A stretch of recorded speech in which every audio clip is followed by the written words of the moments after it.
that particular household. Now, to be very clear, the DMRV architecture, which we shall be covering later in detail, will be anchored at the cook stove and not the cylinder. Why? Because the cylinder is always in circulation, but the cook stove is always there left to the household. So it matters not really who is the LPG gas supply for a particular household. What really matters is the cook stove. That's where the carbon market opportunity or the carbon finance opportunities are anchored on. Being able to have a sensor tapped to the stove to allow the household to be using this LPG on a day-to-day basis. Overall, the goal of the Paris Agreement and the Global Climate Initiative is to make sure that you're able to reduce global temperatures by about 1.5 degrees compared to the pre-industrial era by the year 2050. In this case, it's always keen to make sure that any climate mitigation activities, in this case done in clean cooking, we are transitioning to fuels that have got a low carbon intensity. Now, what about the case of LPG? Like I mentioned, LPG does have a lower carbon emission compared to firewood and charcoal, but it's not the cleanest. And therefore, the exception is that whereas we're looking at the use of LPG as a clean cooking transition fuel, we should also be very clear and see how can we ensure we do not encourage what you call a lock-in risk, whereby we are trapping households using LPG forever and not thinking that LPG is a transition fuel. Now, the only good thing about this case is that based on the National Integrated Clean Cooking Strategy and NDP4, there is mention that LPG is being viewed as something that can be used for clean cooking all the way until 2040. We are in 2028. That means we can at least theoretically do about 12 years of carbon finance from the using LPG as a fuel, and that's what really our proposition is. Key to note also is that leveraging existing LPG infrastructure is going to be important, so as we do not create another carbon footprint from the installation of the LPG infrastructure. So as here, then we're simply saying, we're looking at how can we ensure gas cylinders are available in all the targeted districts, but more importantly, work with the private sector to have the LPG stoves, because the carbon asset is not just the fuel. The carbon asset here, the one that's doing the emissions reduction, is the LPG stove itself. So that's where the carbon finance is, and I hope you're all in line with that. I'll not keep on reiterating about NDP4. This is something I'm sure most of us might be familiar. But one of the key things is that when you're looking at how we're looking to do the transitions for clean cooking and carbon finance, we want to make sure that the households are sufficiently incentivized to keep on cooking with LPG in this case. Now, the good thing is the carbon market mechanism 2025 of the Republic mentioned or introduced a concept of benefit sharing, and you can find it within regulational clause number 18, and particularly carbon players who are looking to do clean cooking as one of many other carbon market projects will be required to explain in detail how are they looking to do the benefit sharing plan, especially with the household. There is what you call Form 9 that one will be required to fill, and that's really where we are looking at. In this case, the ministry is providing the enabling environment in terms of policy, a policy landscape, and now it's inviting private sector players who are keen to do LPG cook stoves to come on board and support this clean cooking program. Now, some people always say that carbon markets is something complex, it's a bit expensive, but that's not the problem. The problem is the solution here actually is that the ministry is fully aware that carbon markets is a complex thing and a costly thing. But from this program of activity, what the ministry is saying is that you don't have to worry about that. We, with the ministry, will work with the different private sector players who are willing to be part of this program to develop those carbon projects and cover the associated costs of setting up a carbon project or line LPG for clean cooking. So as you, as the private sector player, can focus more on making sure that there are high quality, high energy efficient LPG stoves given to the houses. Hope I'm clear on that. The purpose of the engagement is how can we support private sector players in developing clean cooking carbon projects relying on LPG as the fuel for cooking, and have you not worry about the costs and the technical requirements of a carbon project. That's what the ministry and ourselves are going to be doing for you, those who are in the private sector.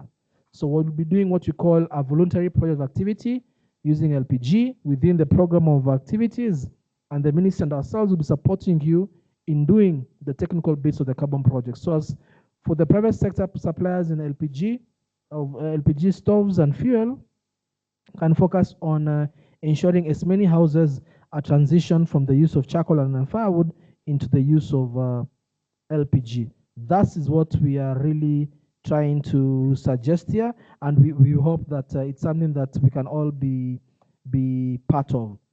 I talked about the risk of locking in houses to the use of fossil fuel for cooking, but again, the regulations within the gold standard allows for the use of LPG so long as it's anchored within the country's policy. And like I mentioned, the country's Uganda's energy transition plan and also the National Development Plan 4, as well as the National Integrated Clean Cooking Strategy, all support the use of LPG as a transition fuel for clean cooking. So we are safe, we are okay for that. Ours is just to make sure that we can credibly monitor the houses that are using the LPG for cooking, and make sure that we are transitioning houses that are coming from the use of firewood and charcoal. Because if someone is already using electricity, it's more efficient or it's cleaner, than lesser emissions compared to cooking with LPG. So there'll be no transition, there'll be a negative transition if anything. So our focus will be transitioning houses from the use of higher carbon fuels to lower carbon fuels. So the baseline should be houses with a higher carbon emissions compared to those that are looking at using LPG. I'll want to stop there for now and pause for any questions in terms of what we have been able to cover so far. More importantly, any clarifications you need in terms of what you feel should be the role of you, members of the private sector, in supporting the government in transitioning houses towards clean cooking by relying on the use of LPG. I'll pause there for now for any quick question before we proceed. Questions or comments?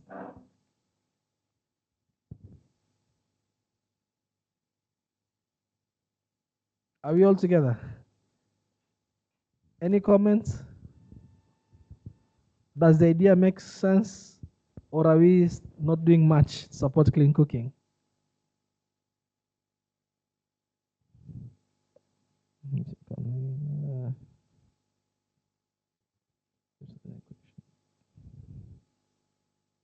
You okay? Yeah, here. Again, I'm Jacob. Kindly, I wanted to understand how the households benefit immediately.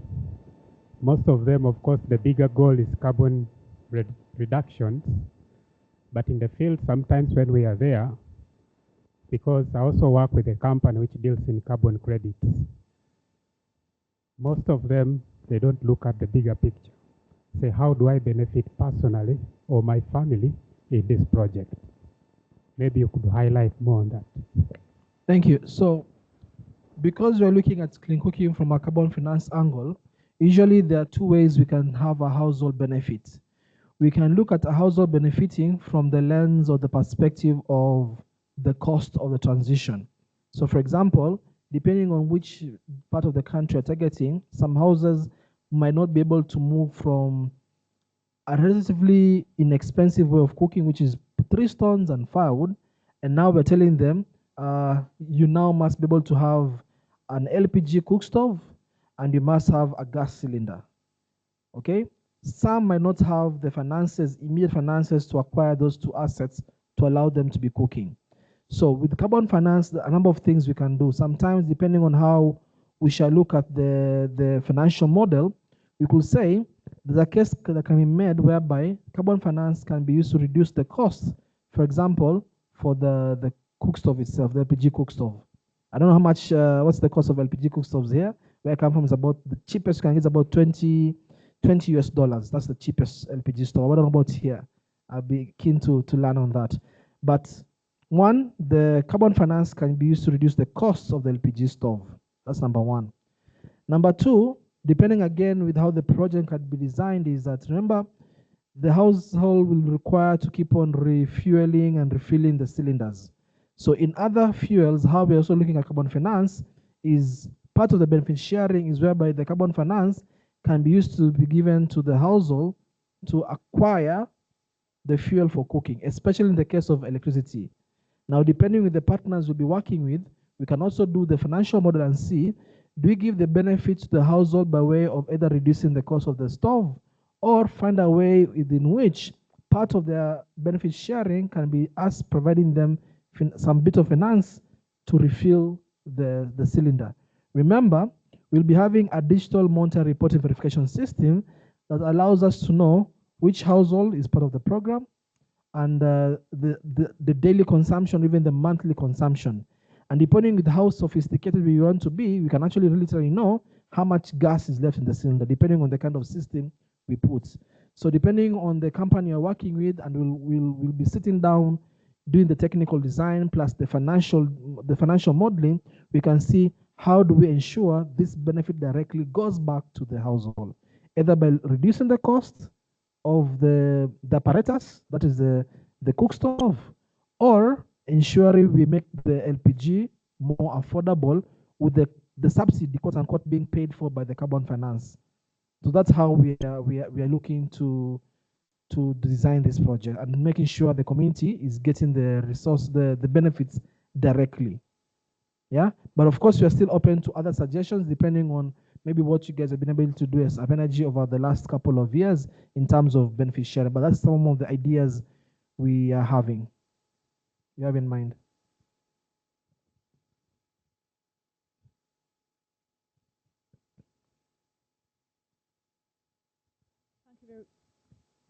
Thank you very much, Charles. And so what they do is they put like a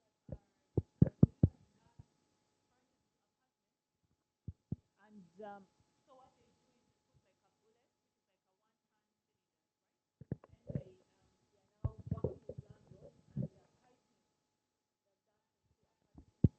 they work with the landlord to meter the gas and they have an arrangement there that landlords also get some revenue from that and then they manage the system. So I'm imagining a case if this were a carbon project, the landlords, these are tenants, so at every time you have different households coming in to live, can you then measure or design a carbon project based on that?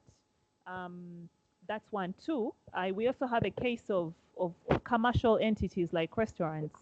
These are walk-in kind of facilities, so you can't really roughly estimate how many customers you're going to have on that day, but you're displacing firewood by providing gas or charcoal by firewood and charcoal by providing gas. The question is one able to then design a carbon program? Because what I know is many gas companies are putting gas in apartments, in malls, with that kind of walk-in kind of arrangement. How does one then design a carbon program for that?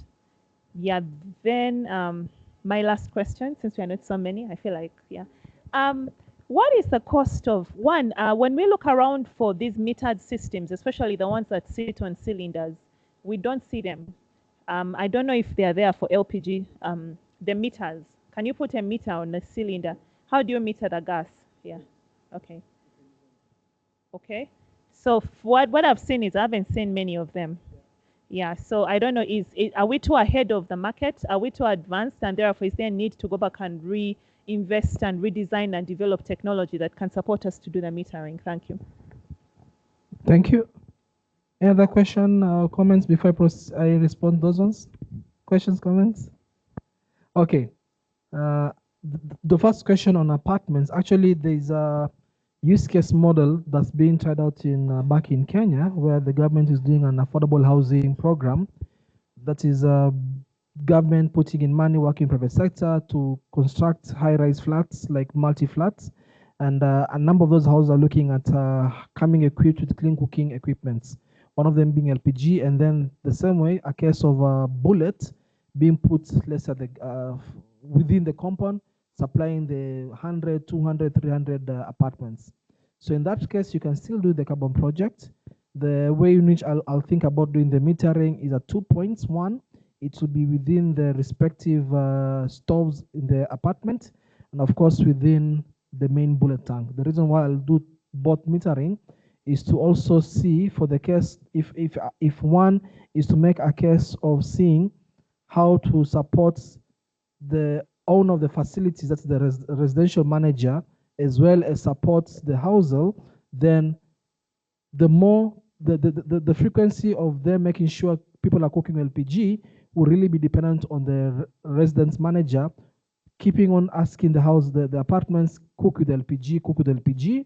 And because of that awareness being created, the benefit should then ideally go to both the apartments using the LPG for cooking, and they've already metered the stove, as well as the building manager or the company that is managing the flats, because they're creating that awareness. So that's how I look at passing the benefit. Because remember, when you give somebody the LPG stove to use it for cooking, if they don't go to the extent of making sure they're utilizing the LPG, no carbon credits are being generated because there is no displacement of firewood or charcoal. So giving them the stove is one thing, but making sure they're using the stoves for cooking with LPG, breakfast, lunch, dinner, 365 days of the year is where you're getting the carbon credits. So if you're going to use a model where you're asking the residential manager or the company managing the apartments to be providing this awareness to the owners of these apartments or the tenants, then a benefit sharing plan that I'll have in mind is we give the household as well as the person who's like the championing of the LPG. That is how I'll do it. But yes, you can still get the credits.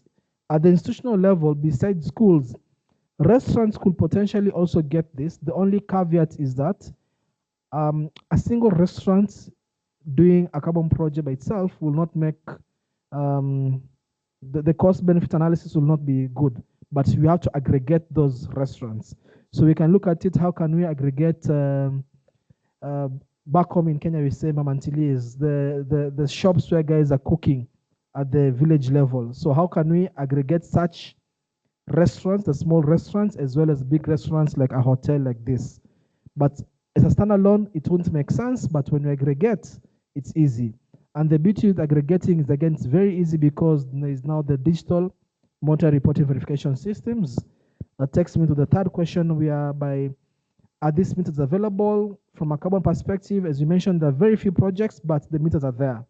It's just a question of safety. I know that even other projects have tried to, within the country, Kenya, have tried to do this, but it's always a safety issue because, for example, if the meter is using a SIM card or a chip and there's any kind of friction and there's LPG in the vicinity, something can happen. So that's always been a challenge of where best to put the meter. The case of circle gas, M gas, they have this meter box that is tapping itself to the plug from the stove itself. And then everything is going on top of the cylinder and it's locked. Because for them, they view that as a safer approach, but the consequence was that the meter is this big, which looks funny. And one of the consequences has also been that the houses have been wondering why is this thing so big and it's not a simple plug, so they always try to tamper with it. Now, unfortunately for that project, when you try to tamper the meter, you literally cannot get gas going to your stove. So for them, they have to do a lot of the consumer awareness that, hey, this is for your benefit, don't tamper with it. And also for that project, the way the household acquires the LPG is by pay and use. Let's say you put 100,000 UGX, then you have gas for that what you have paid. It's like the way in the electricity prepaid tokens. You buy the tokens and you use. Yeah, so it's pay and use, not use and pay. So for them, that's the kind of model they have, whereby they almost give you the cylinder at no cost, so long as you can only refill with them, and then you pay them, then you can use the amount of LPG fuel from the tank based on how much you have paid. So it never really matters how much gas is in the tank. They always know how much gas is left in the tank. Yours is you pay and use, and they always see if the gas is about a third left, then they just come and replace the cylinder. So that model is for targeting households that want to use LPG, but they don't have the full financing to own a cylinder. That is the model in Kenya. You have to actually own the cylinder so you can be swapping it. So, and those cylinders are not that affordable to all households. So yes, we can put a meter, but of course safety is important, and that's why hopefully now the National Bureau of Standards will support us in that, and of course the LPG standards, because that is the only issue. You have to just make sure that, because you're dealing with something pressurized. So whoever is doing the metering has to make sure they do it the right way for the safety reasons. Yeah, but it is possible. It has helped. Stakeholders has generated thousands of credits from that project. So it's not only the credits, but also it allows guys to be able to use the gas based on how much they have. So if you only have $1, you pay for $1 of the gas, use for $1, and then tomorrow you can keep on topping up, get more. So they don't have to own the cylinder, which is expensive for us in Kenya, and they also not necessarily have to have the tabletop cook as well, because it's part of the package. They're given for free so long as you're only refilling with them. Because if you don't do that, like for example, I mentioned, whoever gives the LPG stove that's metered to the households, regardless of who's providing the LPG gas, it doesn't matter. The business of the carbon is in the stove and the metering. So for them to secure their infrastructure plus the gas, they have tied everything together. Get for free, but you must fuel with us. So that was the way they designed it. Because if I buy his cook stove, I can use his LPG fuel or your LPG. It doesn't matter. What matters is the stove and the metering. That is the carbon assets. So to secure the commercial interest, then, if you are going to be part of the program, it's good if you have the stove and the LPG. LPG by itself as the fuel won't get you the credits. It's really the stove.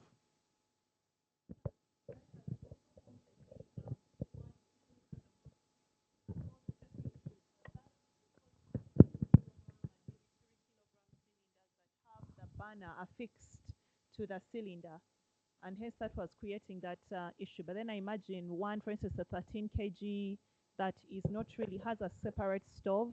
Would there be that kind of safety issue? Yeah, then because then the heat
$20 or $30 to refill, you have $1, pay the $1 and use. So it's a question of the partners you'll be working for. How do you want to play this? If you don't lock the assets, then anyone can provide LPG, and you might run at a cost, at a loss. And if somebody stops using the gas, then they can easily take back the asset because it's part of the program. And the assets are locked by district. Like if you are in Kiambu and they notice you have gone to another county, it's locked. You can't use. So you also have to always like notify them. That's one of the model. How do they secure the assets? And they found that is to be the most secure way, because I'm giving you these things for free, so long as you use my gas. Yeah. So those are some of the considerations you have to look at. How best do we secure the high capital investment to ensure the houses are using your LPG? Otherwise, you'll go a serious loss. Yeah. I think you've answered my question somehow towards the end. From a marketing perspective, in Uganda we have the 𝘕𝘶𝗶𝘃𝗶𝘁. You've heard about it? And at the end of the day, me as the final consumer, I'm looking at the value addition from the entire arrangement. The 40% being issued to the Ugandan. Yep. Now here we are looking at carbon financing. From an elementary point of view, I would like to understand the exact value addition to the final consumer of the carbon financing support. Whereas me as the supplier, I could be visiting it somewhere that I'm going to earn some money. But what do I earn from implementing me at the last mile consumer for joining carbon financing? So the benefits to the end user or you who's to the final user, the final Ugandan. Yes. So for the final user is now the subsidies that the owner of the carbon, the LPG assets wants to give to them. For example, you can imagine a company providing, let's say, 100,000 households an LPG kit for free. That's a high capital cost. And the only way it will make sense to their board is if they know part of that can be covered with the carbon finance. So to you as the household, you are acquiring an entire LPG cooking kit for free, and your only worry is look for that $1, $2, $3 to buy the fuel, and not worry about how much gas is there, worry about refilling the whole thing. That is how that model has worked, because the houses they were targeting are houses that can't afford the entire kit in one go. They'll just rather use firewood and charcoal. It's easy. Yeah. When I imagine a household in 𝘱𝘂 district in Mitoma, and they want to refuel gas, they have to move all the way to Ishaka, which is about 30 kilometers. They will load that gas, they will load that cylinder on a boda, pay 20,000 to take it, and then the cost of refilling is 110,000. But the inconvenience of getting a boda, taking it there, refilling that extra 20,000 to bring it back. Now, with this model, because this company is also refilling the gas, they're bringing to you a filled cylinder, or I don't know how they swap it, but then I think they're bringing a cylinder that is full, then removing the empty one and then putting the meter, or just bringing one that is metered. But the point is, they are bringing the gas to you. So that cost of transport, that you would have incurred, then as a customer, is now taken up by the company, which is an additional benefit. And that convenience of use is what has always made charcoal win the alternatives. If you want charcoal, Mama Jindi is just 300 meters away from you. You just walk to her. If you want gas, you're loading it you can't carry it. You have to load it on a boda, take it to the petrol station or the nearest agent. So that inconvenience, when you ask people who still use charcoal today why they don't want to transition, they'll give you answers like that. Thank you. And then benefits to, let's say, the owner of the LPG assets is very simple. If you are going to put that DMRV system, after the first month or 2 months, you will know the consumption rates of all the households are under your program. So you'll be able to easily plan. Today, if you're going to Gulu, how are you going to just go through Gulu, all the houses, and swap the cylinders? So convenience on the end user and also convenience for you, the person doing the LPG stoves and gas supply. So it's on both sides. Yeah. Thank you, Charles. I think this is also one of the interesting conversations, especially when you look at the dynamics of this kind of, the whole of this carbon component. Of course, this is now my thinking. First and foremost, you only earn credits on an active technology that is, a technology that is working, right? If that technology has not cooked today, you will not get any credits. If it has not cooked for a week, for a month, you don't claim because you do not have. Again, my assumption that for the program to work very well, there must be availability of these technologies. So maybe we could start thinking of having stores, regional, big stores, something of that kind, so that maybe if the challenge is the transportation of these kind of technologies, we could have a kind of a unified manner, having one big regional big store in the northern, so that all these participating companies are able to store. Now that makes it easy if I'm in West Nile to just maybe open up a kiosk nearby for our program to work well. Maybe we could do the same for Western, same for, so we could think of something like that to make it work. That's number one. Number two, the benefit with LPG, by the way, for it can even go for up to 15 years. That's the good thing with it. So we can keep on renewing. That means, and you can actually plug in the IoT so that you're able to track. We could have the kind of, we could design our own store for this, but the kind of. So these are some of the things that we're going to be looking at to see how best it can work. But again, you have to keep in mind that the current cooking plates that come with the, I think the one of the can of 12 kgs, I think 6 kgs comes with its own, right, stove. But the one of 12 and above, they don't have. So you just buy in the market. You have to bear in mind that I think you need to clarify in that they don't work as per the carbon market criteria. So there must be a specific stove that has to be designed for LPG. I think you need to clarify.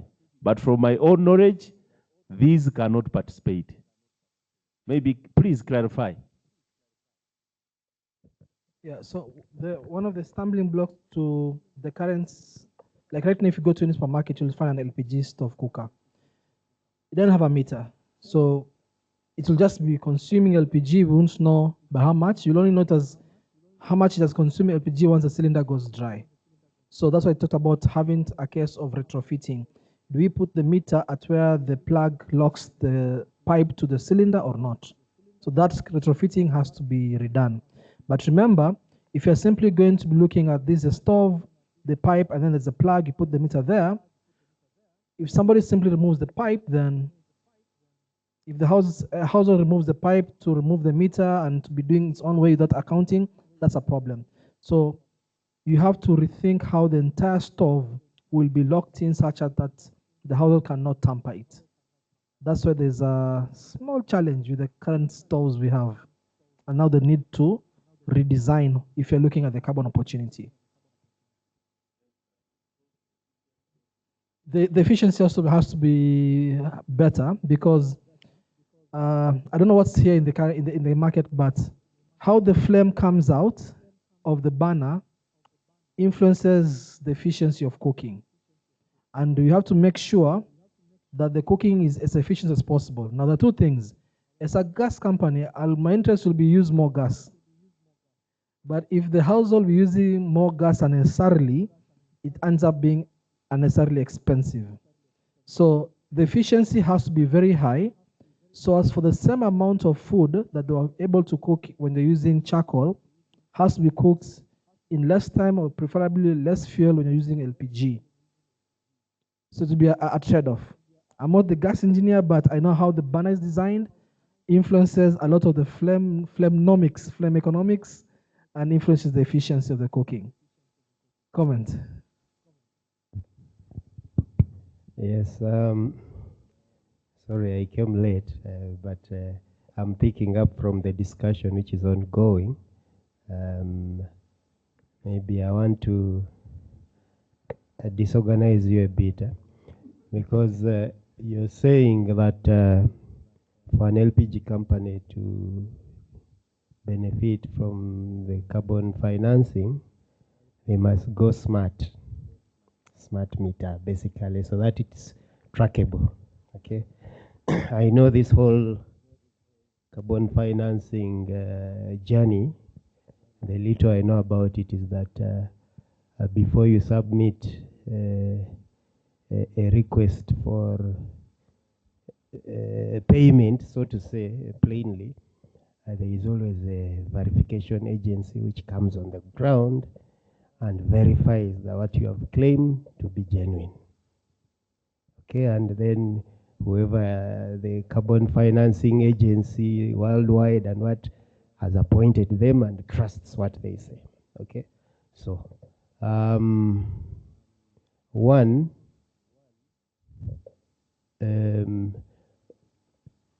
first you said that what is financed is the cook stove, not the cylinder. As if that's what I had. What's used to meet, what is the carbon asset? What does the emissions reduction is the stove, yes, not the gas. Okay. Yeah. We have a small cylinder and we don't have a cook stove per se, separate, but we have a burner and so on. Does it also qualify? So, I've hardly seen a meter which is designed to be put on that small cylinder. So you put it there, then how will you cook? Okay. So how do you go around it? That is one. And then two, in comparison to that, and correct me first, the people who are dealing in improved charcoal stoves, do they also qualify for carbon financing? Yes. So if you are saying LPG companies should go smart with a meter, so how do they put a meter on a charcoal stove, even if it's of briquettes? Okay, so that is one. Then two, since there is a VR person coming to verify when I'm claiming, why don't I just sell, whether it's 6 kg or not, without a meter, then I record the customers. And when they come to refill, I also record. I have my reporting system. Okay, whether it's provided by the verification agency or you, vast carbon, blah, blah, blah, okay, to keep track. Okay, then I have my 1,000 customers whom I've sold to and they refill, some after 1 month, some after 3, whatever. Then after 1 year, I want to claim my credits. Then you or the verification agency comes, picks my list, goes down, takes a sample of say 200 of them, checks, they confirm that yes, according to those records, I've refilled 3 times, blah, blah, blah. Can't that be taken and then I get my credits? Let me first stop there. Some other questions will come, which I'm sure you've answered. Just prepare for it. Why this cocoa thing of ethanol in Kenya had to close, and yet their key their key objective was to benefit from carbon credits. Thank you. Thanks. So the first question about the case of 6 kg. So I'll actually give you the case of some R&D we are doing for 6 kg, and there's also another cylinder in Kenya for 0.5 kg, targeting the informal settlements. Why we couldn't proceed? Because the only way you could put the meter now was at the burner. But the amount of heat was making now the PCB board, the chip for the meter, literally just melts. So we couldn't proceed with being able to put the meter on the 6 kg or the 0.5 kg. So the people have been focused mostly on the 13 kg because the tabletop will be different. So the 6 kg had a limitation because where do we put this thing? Now, that now comes to the third question on metering and sales invoice. So later today, actually after the response to this question, I'll talk about how we do the carbon accounting. There are like what you call 3 different carbon accounting methodologies. The first one is called metered and measured energy cooking devices, whereby you must put them, if you want to use that methodology, you must put a meter. The second one, TPD Tech, no meter. We use a sales invoice approach, but there's a problem. Getting carbon credits is one journey, and I can say it's relatively easy. Selling those carbon credits, that's where the game starts. Because of the sins of the people who came before us in clean cooking over the last 3 decades, some did certain bad practices, such as those people who are buying these credits started having worries about integrity, verifiability, overestimation. The first methodology, the credits being issued from the first methodology can easily be tracked to the house. So the buyer or the investor will have no problem. But this one's for sales invoice. I don't want to be very crude, but look, it's just a human making a recording. That's it. You can easily do whatever you want. That's the challenge. Yeah, so that's why now you can do it. There's a methodology that can support that. But for me, as a consultant, I'll tell you, think about selling those credits. One project, most projects that have been using the second methodology don't sell credits beyond $10. But there's one project called 𝘱𝘂𝘁𝗶𝘃 that's used this methodology and sold at $35. And they're using a gasifier pellet stove.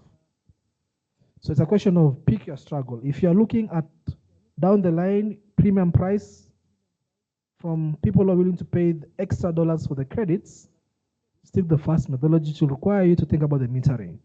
If it's too difficult, you can go for the second one, but there'll be a consequence. Somebody will say, I can't give you $30. I'll give you this. So that's the consequence. And now to your question about the ICS stoves. Yes, they get credits. And most likely they use the second methodology. Will they get the same price as somebody who's metering an electric pressure cooker? No.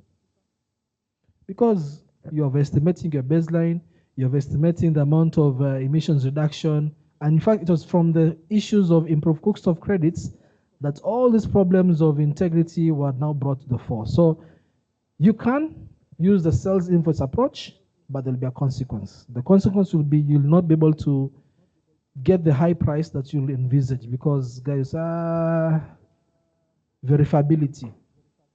I've understood clearly. So you go smart, you invest in the smart meters to get a higher carbon credit. And you go crude using sales invoice, which they doubt because people were cooking cells that I refilled so many times and what. So the buyers will doubt, so they offer you less. Okay, so it's really a trade-off. Here you get more, but you've spent more, and the other one you don't spend really. You've not spent really, but you get a smaller price. Okay, if you're lucky.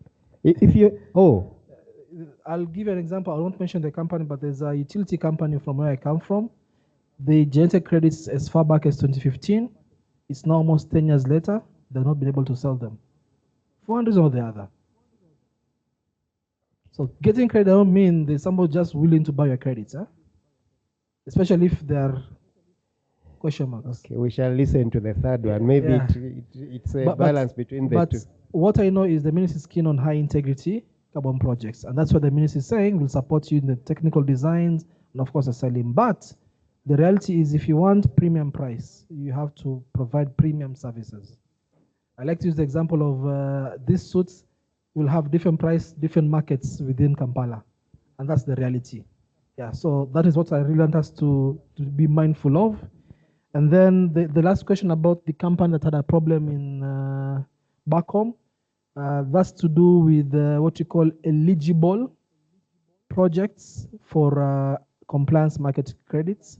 And the beauty about this program is the Ministry of Environment. So the Ministry of Energy is working close with the Ministry of Environment and Water to ensure that for the project that will be looking at compliance credits, 𝘧𝘂𝘃 credits, like what the other company was looking at, everything is being done in tandem with their knowledge and of course the guidance. So as you don't come to now credits have been issued, you're looking at doing it via Article 6.4 or 𝘧𝘂𝘃 for the airlines, and then the Ministry of Environment says otherwise. So that's why we're working in tandem to make sure everything is together, and that's what the ministry itself is saying. If you want to come under this program of activities, the ministry itself is going to support in doing the technical guidance for this, and that's why we now come in. So for you, your only worry is sell stoves, ensure the stoves are being utilized, and the target for LPG households is 1 million households. So yeah.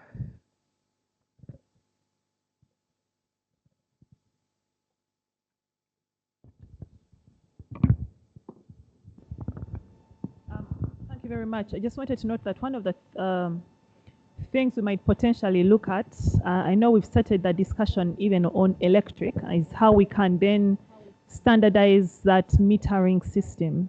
If we can support the private sector with availing that, and then embed that in the overall carbon costs. So we've started that for electric cooking, where that IoT discussion and the technology is really advanced. We already have a number of companies, even within Uganda and within the region, who are doing that, and we are considering potentially getting pre-financing the development of that metering system, and then embedding it, then recovering it together from the carbon revenues, potential carbon revenues that then come. So those are some of the discussions we are having in order to just enable the private companies to play a role in this space. Yeah. No. I said that's why I'm speaking about it in this forum. Yeah, we already have a program that's running on electric cooking, we are advancing, because we have a program where we shall be distributing about 100,000 electric cooking appliances, but also for LPG, we shall be having that very discussion on how we can advance. With LPG, we are having a number of developers that have taken keen interest. For instance, Vitol is looking at developing a big program where they want to scale up gas distribution across the country and generate carbon revenue from it. So those are some of the interventions we'll be looking at from the LPG perspective. Thank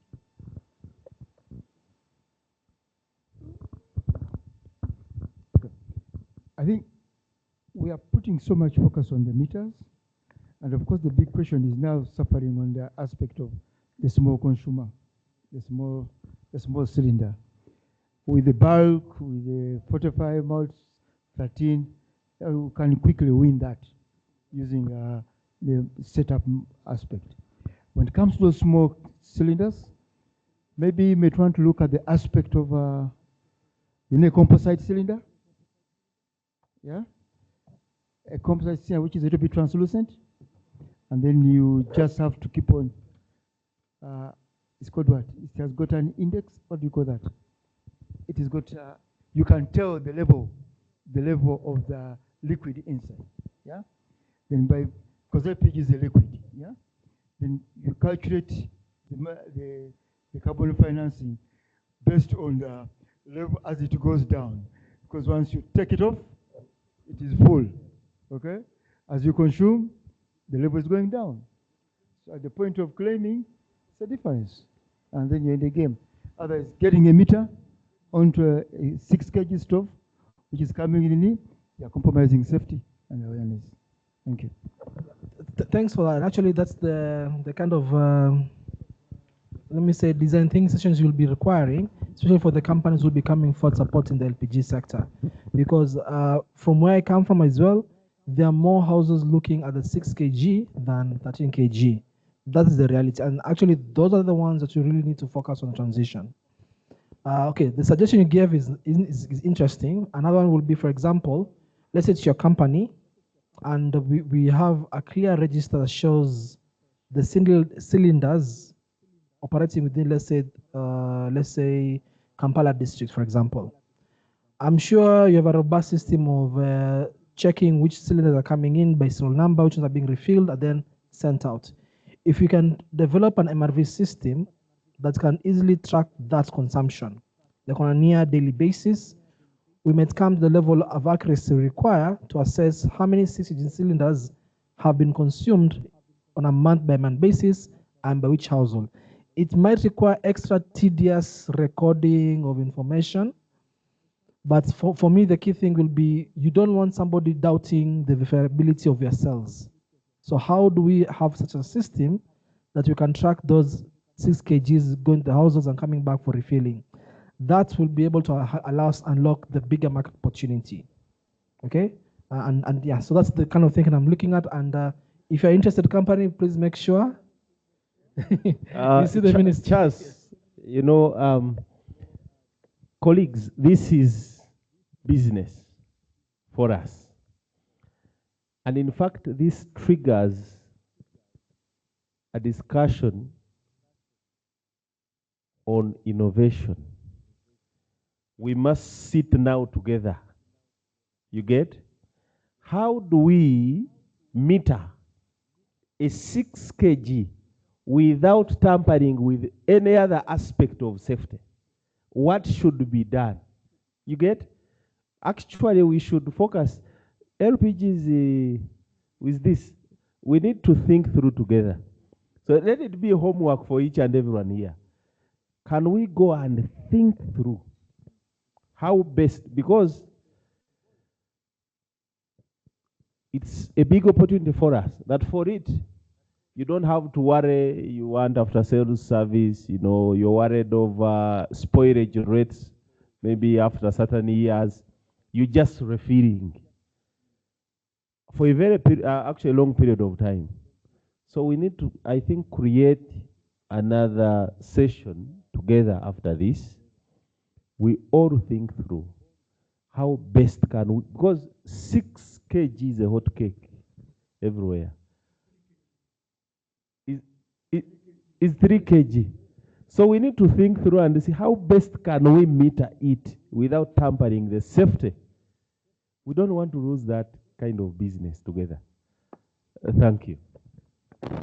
Yes, and actually just to put in perspective, Ali had said, and I'll be showing these numbers, that from our quick modeling, we could see a typical house within this republic getting about 1.1, 1.2 credits. So if you can imagine if collectively, as a consortium, we are targeting 1 million households, that means it's potentially $1.1 million per annum collectively, which to me is not pocket change.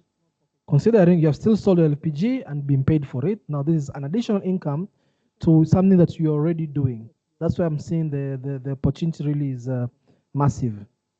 So I'll proceed on how we have done the structural design. Just to reiterate, the program of activities covering multiple fuels, but for today's conversation, you're only focusing on the case of LPG.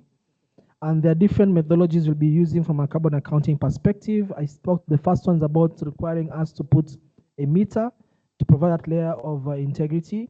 The second methodology is called technologies and practices to displace decentralized thermal energy consumption. There'll be no need for meter. We are usually using a sort of a sampling approach to do a MRV. The last one is a very recent methodology. It's called CLEAR, stands for Comprehensive Lowered Emissions Assessment and Reporting, which provides for both the continuous tracking of energy consumption and non-continuous. So it can go for both metering and non-metering as well. Of course, usually you're told if you can meter, preferably, but we're also aware of the challenges. But I think the call to action by Dr. 𝘱𝗶𝘊 is actually noble. That let's think through, because if you are able to design something, it will be a first for the country, a first for the region, and give us that level of credibility that we so much need within the clean cooking sector. For people who are looking to be part of this program, there is again what you call the project documents. It's a QR code in your table. You'll see what you call the program of activities design, and then how does the one for the LPG fit in. So you're provided the what you call this particular PowerPoint presentation plus what you call the non-technical summary. How are we thinking through the initial designing of the LPG program? But of course, we are doing the consultation, so your input will be very, very important for us. Maybe just to close and mention that we are targeting, we are very broad in terms of who we are targeting. We're looking about the case of the households, where the number has already been defined, 1 million household, and then the institutional clean cooking, which if you think about it might be far easier, especially if you're looking at schools, for example. Are you considering transitioning schools from firewood to LPG? It is possible. You can get the credits. Whether you're going to be providing a 50 kg cylinder or a 2-ton bullet tank, that is now part of the discussions we are keen to. And because the project's been done within the Republic, it's open to correctional facilities, it's open to refugee settlements, and that's why again the call to action is for those entities who are keen to support the ministry in this. Please come forward, and then we can start having the discussions. Leave the carbon accounting to us and the policy alignment. That's what the ministry and us will be doing. Yours is just to see how can you put the infrastructure, how can you make sure the fuel is availed to the households or the institutions that you are trying to target. That's how we're looking at dividing the responsibilities. Whether you're a private sector, whether a development partner, you are most welcome. Whether you're a church, whether you are a government parastatal, everyone is welcome to be part of this program. The role of the ministry is that of what you call the coordinating management entity, which simply mean they ensure that anyone who's coming into the program is in full compliance. There will be further alignment in terms of the level of efficiency and safety parameters of each cooking device, and that's why UNBS is also part of this conversation. There was mentioned in a previous session about the cost of doing thermal efficiency tests, but the reality is any business that's coming into in the clean cooking business, you must undergo those tests. You must get the necessary licenses and approvals from UNBS. So that's things that you as a business should always be able to cover. Okay. Before I proceed, any quick questions or comments? For those who have joined us, please make sure at the table you'll see a QR code, one that takes you to the project documents, and you can access this PowerPoint presentation as well as a non-technical summary. If you've got any challenge, my colleague Lily can help you in making sure you can scan the QR code. And in case you've got comments or questions that you don't want to put in the mic, please, there's a form there you can also fill. There's a form you can also fill. Now, earlier we were looking at what are the benefits to the household, and we were looking at things like convenience and costs. So when you're looking at designing this project from a carbon finance perspective, it's very important for us to make sure that we are cognizant of what we call the Sustainable Development Goal, SDG. Now, the reality is that when you're looking at the case of emissions reduction, that is transitioning houses from using firewood or charcoal to LPG, we are going to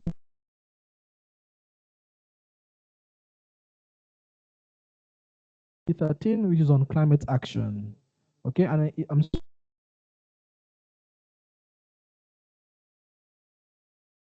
laptop. Sorry for the eligibility this time. I think just access the PPT from the folder. So one, any carbon project must be able to tackle SDG 13 on climate action. That is easy, that is straightforward. But one SDG goal is not enough. The creating programs will require at least 3. And to be very honest and frank with you is that the more SDG goals that the project is able to verify, to credibly indicate or verify that the tackling in the community, it adds the value of your credit because it's a co-benefit. It's showing that we're not just talking about climate action, we're also talking about other things. For example, SDG 7 is on affordable and clean energy. In this case, if you're transitioning a house from firewood or charcoal to LPG, it's cleaner. Yeah, so you can, for us, the responsibility will be to quantify how many houses in the given districts of operation are now being able to access affordable clean energy for cooking. So is it 10 houses, 1,000 houses, 100,000 houses? Will be able to make sure that the monitoring systems can provide this. We know for a fact that when you're using firewood or charcoal for cooking, especially firewood, there are cases of indoor air pollution, and the people have actually been having respiratory health issues from this. Part of the programming, part of the monitoring will be to be able to see for the households that will have transitioned into cooking with LPG, has the cases of respiratory health illnesses been increasing or decreasing? The hope is that it will be a decrease, because there are far less these emissions or even the particulate matter that comes from black carbon that are seen in LPG compared to the case of firewood. Those are some of the things we'll be able to monitor. And of course, our hope is that as you're scaling to see how can we transition 1 million houses, our hope is that there'll be a definite increase in jobs and opportunities, not only for the people who are doing the refilling in the factories, but also in the value chain. Maybe if it's a case of people who are going to be supplying these stoves to the different shops, depending again with the supply chain, the hope is that there'll be an increase in jobs being created, and this is something that we'll be very keen to be able to document. So in other words, if you'll be joining this program as one of the partners, we shall be monitoring and documenting all these indicators to show that indeed, besides climate action, we have been supplying X number of houses clean, affordable energy for cooking. We have been able to document the number of jobs being increased, etc., etc. Those are some of the indicators that we should be making sure we're able to document as part of this ecosystem. To also add on what we call the safeguarding principles is that we are very keen to make sure that even as we are trying to ask houses to consider cooking with LPG, we must ensure that we are cognizant of certain safeguarding principles and not deviate from the same. For example, we cannot force people to cook with LPG. We can't force. Yeah, it's willing buyer, willing seller. Yeah, so we convince them. So we have to ensure we follow principles of human rights. We cannot compel anyone to transition. In the process of us transitioning, we must ensure also there's an element of gender equality, and where possible, of course, the women empowerment angle. Yeah, looking around the room, I'm seeing problems, but these are things that are going to be corrected. Yeah, we are correcting. So ensure that even when we are doing more of these community awareness programs at the district level, even the village level, there's this element of inclusivity.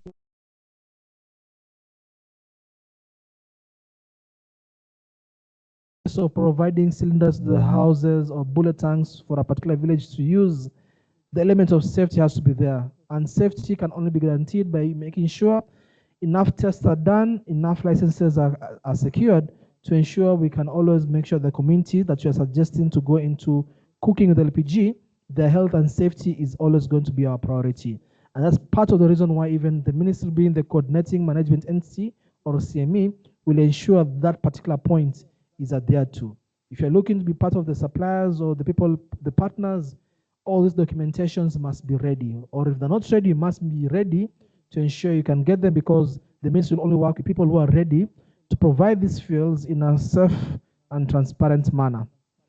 We are not going to force indigenous communities or people, including the refugees, to adopt LPG. We must be mindful and respectful of their cultural heritage, and ours is to make sure we're able to simply sell our products. There's a principle on corruption. Remember I mentioned about the issue of sales invoice, doctor.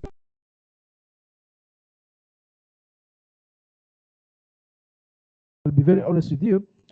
The vast majority, all the independent catering programs, the moment they see funny business, the project is suspended, and it's made a very global news. Ever you know your project has a problem.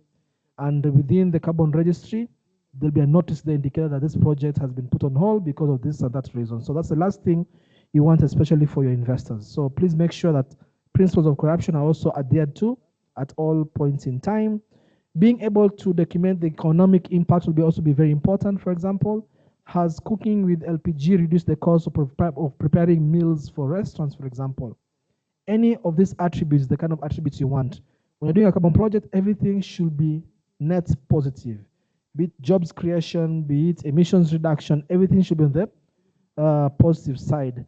And lastly, our hope is that adhering the principles of environmental, ecology, and land use, clearing forests to set up LPG plants is not really admirable, yeah, because the idea is that there's a decent LPG infrastructure that we can rely on for the transition. Before I go into the last critical section of carbon rights and benefit sharing, I'll want to pause there for any questions or comments or concerns from anyone. Questions, comments, concerns, or additions, additional points. And for those who have joined, I'll just reiterate again, on your table there's a QR code. You can scan with your phone and be able to access this PowerPoint presentation and other project documents as well on the Google Drive. Are we all together? Okay. I'll want to go in depth and look at how are we considering benefit sharing, although we've been covering aspects of this from the beginning. I'll want to start off by saying that Uganda's climate market mechanism or carbon market mechanism 2025 has already established by law that benefit sharing must happen for any carbon project. To be clear, when you're doing a carbon project, usually it's an additional component to your business. So I'm sure when you're doing your normal LPG business, you're not required to do benefit sharing per se. But because you want to get carbon revenue, an additional attribute attached to your business, now you're coming to another regulation that's going to affect you. And that's now the Carbon Market Regulations 2025, which if you go check clause or regulation 18, it talks about the need to ensure that you develop a benefit sharing plan that will be submitted to the designated national authority, which in this case, it's the Ministry of Environment and Water. So to be clear, if you're just doing a normal LPG business, you just do it normal. But once you want to come and capture or acquire or level what you call carbon finance, now another regulation comes into play, and that's the carbon market regulations. And you can check regulation 18. It provides the need to have a benefit sharing plan, and there's even a form that will be required to fill in the process. So this is now part of the work that the ministry and ourselves will be sitting down with individual people, the individual companies who are looking to be part of this program. And everything we are doing will be based on what you call a carbon finance model. We are not just going to talk in theory. We'll see that it makes sense to pass this benefit of this amount to the community, to the end user, the household. Okay? We put all these numbers in a financial model to make sure that when we are talking about scaling clean cooking using LPG, it's sustainable for you, the business, and also for the end users who are part of this ecosystem. Everyone has to benefit, and it has to be a very sustainable way. They cannot have a case where we are having a case of perverse incentive to the end users, to the point that you, the LPG owner of the asset and fuel, are clipping. No, that's not our intention. Our intention is to make sure all the players in the ecosystem benefit. We are talking about a monitoring, reporting, verification system that has to run on a day-to-day basis for the entirety of the carbon crediting project. There's a cost element to that. So how do we ensure all these cost elements are going to be covered? And that's where now a case of what do most companies use the carbon finance for? Usually it's in two ways. One way is either by reducing or subsidizing what you call the capital expenditure. It could be either you're giving the stoves for a reduced price, or making sure the carbon finance is used for the operational expenditure, including things like the monitoring, reporting, verification. There's a cost. Like for example, most of these digital MRV systems, they use a SIM card. A SIM card has to be purchased, a SIM card has to be put in a sensor, and the SIM card must have bundles to transmit data for the entirety of the project. That's an operational cost that, depending on how we design it, can be covered with the carbon finance. Again, here the idea is that we won't want to have a scenario whereby the cost of doing carbon projects are too prohibitive that to outweigh the sense of the logic to you, the LPG business. The intention is not to add unnecessary costs, no. The intention is to see how can we scale the transition and still get additional economic benefits while we are doing it. And that's why I said, and I reiterate, we'll be doing a lot of financial modeling. There's the one you already have, but because you're dealing with carbon finance, there's also another one you need to add onto it, and that's part of the work we shall be working with the different companies, including thinking through the MRV system. Depending on the kind of stores we have, we need to think through and see how can we support in that as well. So as your primary role is to sell the stoves and ensure the fuel is always available and used on a day-to-day basis by the households. Adoption and utilization is the responsibility that will be following on you. What have you seen carbon finance do for other use cases, especially for e-cooking? Like was mentioned, it is a subsidy for the devices. There's also the so-called pay-go model. That's something we can see if it works for the different companies, and we'll design. There is no fixed approach. That's why you're doing the consultation. Yeah, so it's a case of you come, we understand your model and see which is the most suitable. Does pay-go model work for your case, for the particular district you're targeting? What is the approach? I want to wind up the session. I'm sorry you can't see this. Let me see this.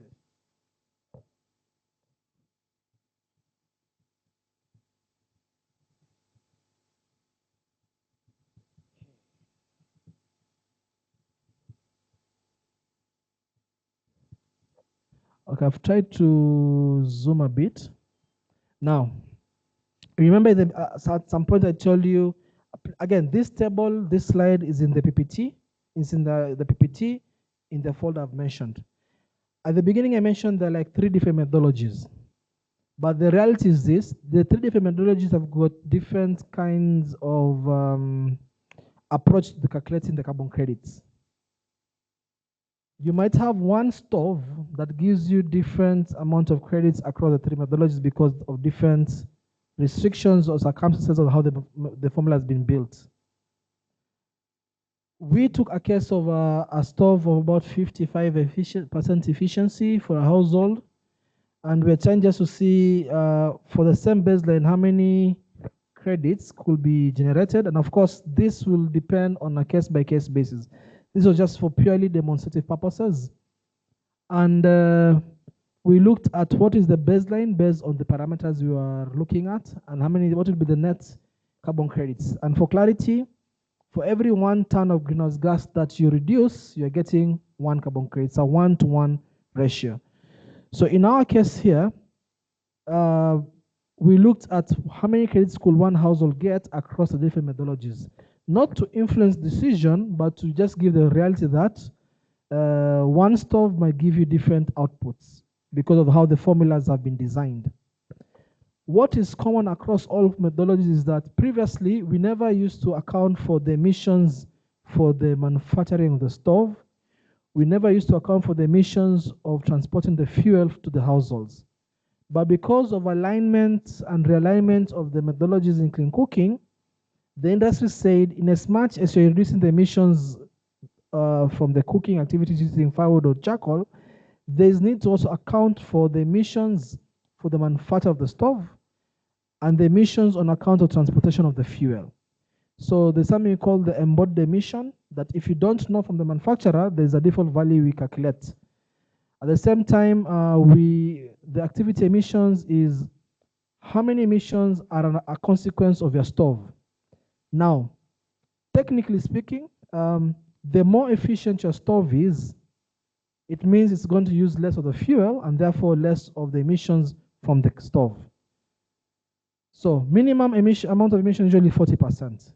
But if you can come to 90%, I know there will be a cost, but it will reduce the activity emissions from your stove and therefore less subtractions.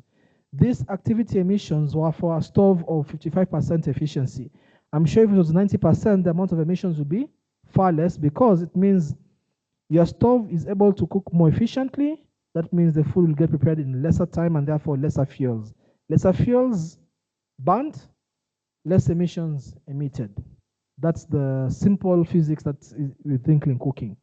And then, of course, now we're able to calculate the net emissions per stove, which is about 1.2 per stove of about 55% efficiency. That's the kind of, and a baseline household of about 5 people. Those are the numbers we are using to just try and see how many credits can we get.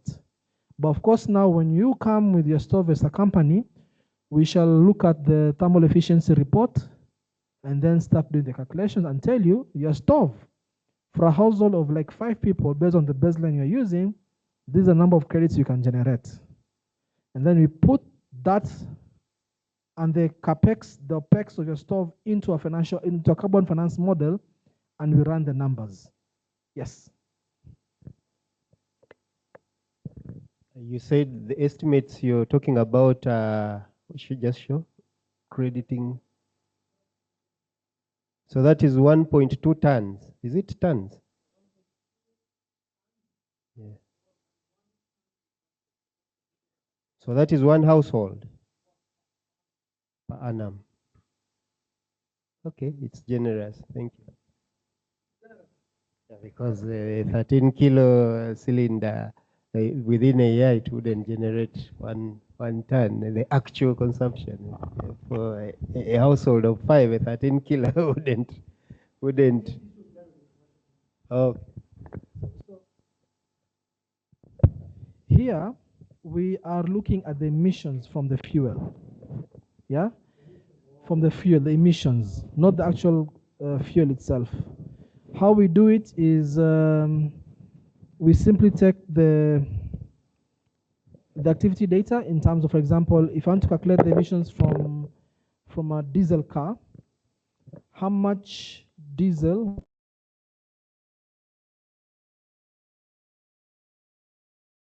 34 kilograms per ton, and I get the amount of emissions. So for LPG, I know different guys will say different LPG companies have got different net calorific values, quality, etc. Those are stories. Yeah, so usually use certain values for the NCV for LPG, and then you're able to calculate the amount of emissions from a stove. That's why I said the trick is to make sure your stove is very efficient. And from my basic understanding is that burner, how it emits the LPG, the gas in the form of a flame, influences the efficiency. The more efficient you are, the lesser activity emissions we shall be dealing with. Because the baseline will be almost general for the entire country. You can't influence that. There is no cooking. The difference will be the activity emissions. How efficient is your fuel? The net emission reductions, yes. Yes. The efficiency decrease. And that's part of the data we'll be getting from the efficiency report from whoever will be doing the testing in Uganda. What am I saying also? When you see a household getting more benefit from, let's say, your project and not his project, before anyone should say he's stealing credits, we should look at the efficiency of the stove. That's what the game is. So different companies are most likely going to have different credits per stove, again, depending on the efficiency. So more efficient stoves, more credits. Yes. I envisage this as a very tough call, because the stoves, let's say I'm from Ginger, okay, and I consume gas. So my stove, I don't know how you are really going to come down to understand the performance of my stove as me as an individual versus my neighbor. Okay, so the project is based on stoves, right? So let's say 3 companies here are part of the program. Everyone will bring their stove with the efficiency report. So at the end of the day, we'll know you sold 100,000 devices across the country. This is 100,000, 300,000, and the calculation is based on the number of devices, the targeted baseline, and of course now the efficiency. Now, I want to assume that the different levels of firewood consumption across different districts in Uganda. And that's part of the baseline study that will be done. So as we know, these stores were taken to Gulu, and the efficiency is this amount, and the numbers are this amount, and you can calculate the number of credits generated per month, per annum, from stoves, let's say in Gulu, in Kampala, etc. So long as we know the efficiency of each stove, well, it becomes easy. And of course, the entire process will be very efficient, very transparent. In fact, if there's still time, I can quickly show a carbon registry whereby you can tell me which country you want to go to. We click a project and see all the project details, the project design document, the efficiency of the stove, how does the stove look like. These things are made very public. The only thing never made public are the financial matters, but everything else, anyone, anywhere can access those data because of the need to be very transparent when you're dealing with the global climate matters. Are you together? So that's how we are. Those are some of the estimate based on the conditions we were using, and things might be better or worse depending again on a case-by-case basis. So my call again is for those over here and are keen to be part of this program, please take note that Dr. Crispus and Madam Justine are here for that. And there's also an opportunity for institutional, if you're looking at providing institutional LPG stoves to restaurants, to schools, refugee settlements, that is also an opportunity. Carbon credits are generated so long as you're able to have an asset or a device that does emissions reduction. That is the game. You're reducing the amount of emissions from the business as usual scenario. Household level, institutional level. And it's not at the institutional level, one school cannot be a carbon project. We have to put them together because the costs won't make sense. Like in this case of ours here, let me try and expand it.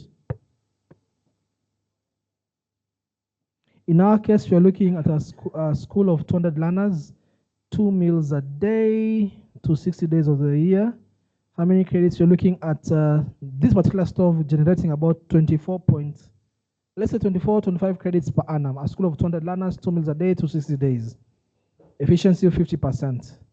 So that school, even if you have to sell the credits at $50, won't make much sense. But when you're aggregating 1,000 schools, 500 schools, that's where now the numbers start becoming interesting. And we're not asking for one person like you to go to 100,000 schools, no. You do what you can, do what you can, do what you can. We bundle you together.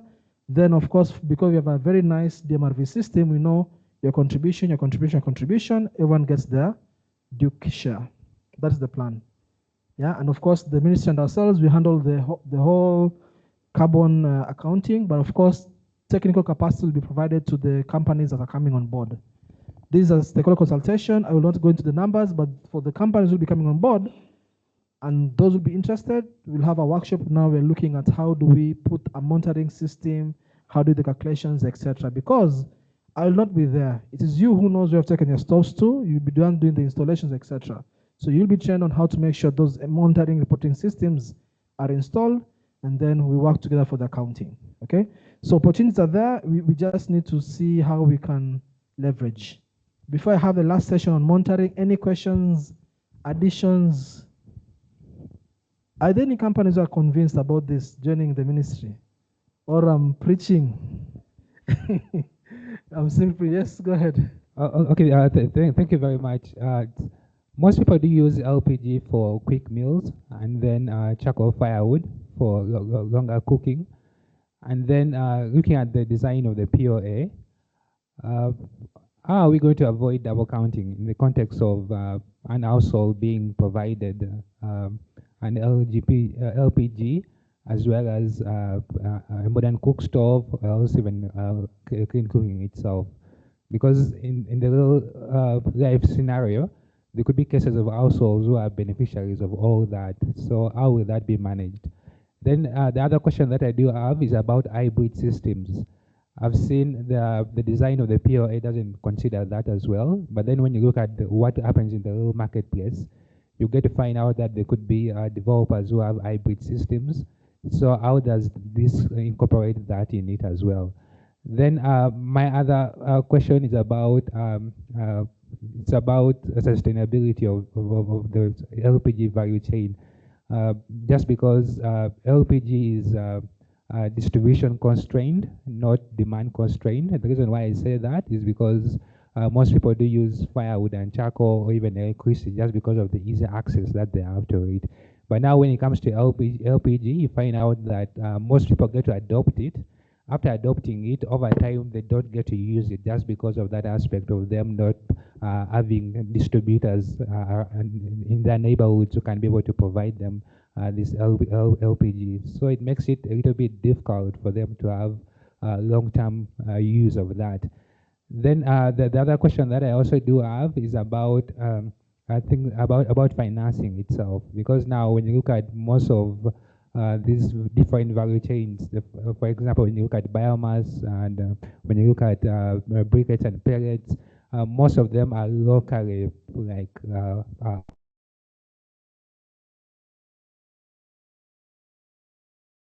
imports LPG, and then there's that import risk that comes about with it. For example, right now with the current war that we have in Iran, you get to find out that there could be a constraint as far as supply of LPG is concerned.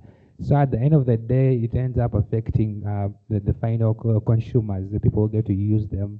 And then if these people are into carbon projects, it also gets to affect them as well, because communities would have already adopted them, but they can't be able to use them because of the supply constraints that do arise from these geopolitical issues that we do have.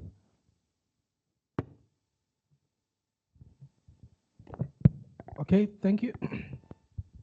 So I'll start with the first one on double counting, and I'll take everyone back to the methodologies we were talking about. So double counting, for those who are not familiar, the concept is a case whereby carbon credits are issued to a house doing the same mitigation activity multiple times. In most houses, you have a case of fuel stacking. Someone is doing, the house, there's a charcoal stove that's part of a carbon project. There's maybe another electric and maybe another biogas or something else.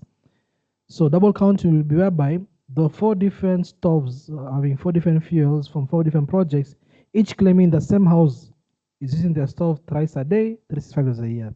That is quadruple counting, even not even double counting. So how does this program mitigate that? If you're going to be using an approach of metered, let's say you go to a household, Energy gave the household EPG, you're giving them LPG. Sorry, EPC, pressure cooker, electric pressure cooker, you give them LPG. And both projects are carbon registered, and both projects are in the same house. And both projects are using this methodology, no problem. Carbon credits will only be used to the stove that has verifiable consumption of electricity and LPG. If they use LPG for 360 days of the year and they use the EPC for 5 days of the year, you'll get the credits issued based on consumption, because this methodology cures fuel stacking and double counting. Credits issued based on metered and measured energy consumption. So the worry about a house doing fuel stacking for this program will not be there. That's why for us, we are really keen to make sure we try as much as possible to have all devices across the 6 VPS metered where possible. Therefore, we won't have that worry, because we are always cognizant that houses will choose to use whatever fuel they want based on convenience and circumstance. So we know the same 10 million households that we are targeting will be targeted by the e-cooking people, by the LPG people, by the bioethanol people. That is the reality. So if you're part of this program and we can meter, it makes our work easier. That is the reality. So that's how we're looking at handling double counting. Hybrid systems are there. Now, again, my default is that although we are yet to have a company that does the hybrid system, because we'll have to design the DMRV system on a case-by-case basis. But again, if you're doing a metered, like there's one project that you're looking at a school using electricity for cooking and LPG is the backup. In both cases, there's a meter tied to the power unit and there's a meter tied to the LPG unit. So there are 2 meters in one system. So as when the school is using electricity, kilowatt hours. When the school is now back for defaulting to LPG, kilograms of the LPG. So in that case, you're having 2 distinct meters, but for the same. So it allows for a hybrid. So we shall have to look at on a case-by-case basis for the different companies coming on board. If you're doing hybrid, then how do we think through the meter? It means a bit more costs, but for me, it still makes sense because, especially in the case of an institution, I won't want to lose credits when the school can't use electricity, they want to use LPG. Because from where we come, it's a bit extra costly to cook with electricity compared to LPG. Don't ask me why, but that's just the way it is. So we'll want to make sure when they're using electricity, we get the credits. When they're using LPG, get the credits. So a meter has to be, in that case, a meter is being placed for each fuel. So that's how we can think through hybrids. There's a question about the distribution constraints of LPG, and I think there are 4 LPG companies here. I want to give them an opportunity to talk about the distribution network. Or it's a trade secret, I don't know. But maybe I can put it back to them. How are you? Yeah, how are you handling LPG constraints for your business model? Are your houses satisfied, or do you distribute the cylinders once a quarter? So some insights, please. Yeah, the ones who are here. No, but anyway, this is a general knowledge. I think his point was that LPG is unreliable. That's what he was saying compared to the other energies, which he says are readily available. But you could say the same for electricity. It goes off a lot. Okay? You could say the same for example, pellets. It's not a guarantee that the distributors or manufacturers will have the raw materials all the time. Okay? So for me, it's a balanced thing. Every sector has those challenges. Every business has, okay? But at the moment, LPG used to have stockouts before 2011, okay, across the region. But then some wise companies came and installed very huge terminals in Mombasa and so on. So they just ferry ship and offload from Middle East, Texas in the US and so on, okay? So there's not been really an outage of LPG in a decade. Even now, with the war in Iran, there hasn't been any stock out of LPG, okay? In fact, just before I walked into the room, I was having a call with someone from the petroleum supply department in the ministry. I stood out there for about 10 minutes. We were talking. Yesterday, there was a meeting with the CEOs of fuel companies, blah, blah, blah. Okay? Because they are causing artificial shortage, and yet the government had pre-planned under UNOC for fuel and so on. There shouldn't be a crisis, but some people are beginning to hoard the fuel. Okay? Then I told him that, okay, for me, I'm specialized in LPG. The fuel is not a big problem of mine, but the only thing is that the prices have gone high for LPG as well, but the LPG is there, okay? And I was wondering and told him to tell the leadership that for LPG it shouldn't be a concern, because that company called AGOL, which installed a big terminal in Mombasa, supplies 90% of Kenya, Uganda, Rwanda of LPG. I know what it does. All the years it gets is LPG from the US, Mount Belvieu in Texas, and it goes around down South Africa and comes up. So it can't be affected by the Strait of Hormuz. Okay, some little LPG comes from there, yes, by other companies, but mostly it comes the other way around. So anyway, that is too much detail, but the most important thing is that as of now, LPG is a bit consistent. The challenge, like somebody was saying, it is a supply-constrained industry. It's that we haven't put up enough storage, and we haven't bought so many cylinders to give to everyone. Even government came in to provide 1 million cylinders. They're also failing financially to get so many of them. That is but those who are already on LPG, I think there's not been a stock out. Yeah, those who are already on, okay, yes. But of course, the penetration, like I said, because of the constraints, it's very capital intensive. LPG hasn't gone deep into the rural areas, but so hasn't electricity and even cooking solar and so on. Thank you. Okay, thank you. Microphone? Just 1 second.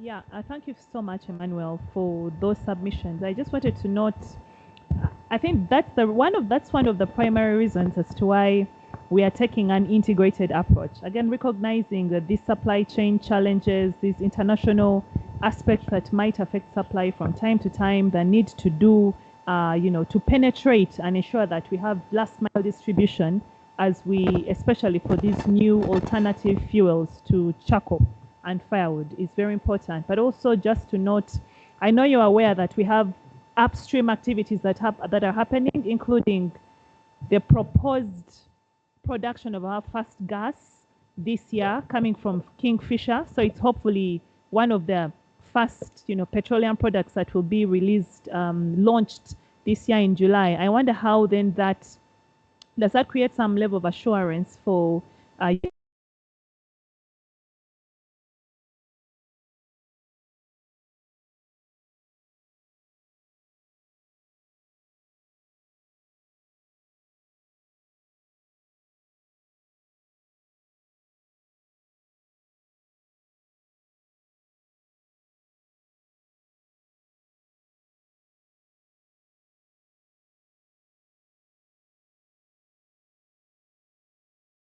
Yes.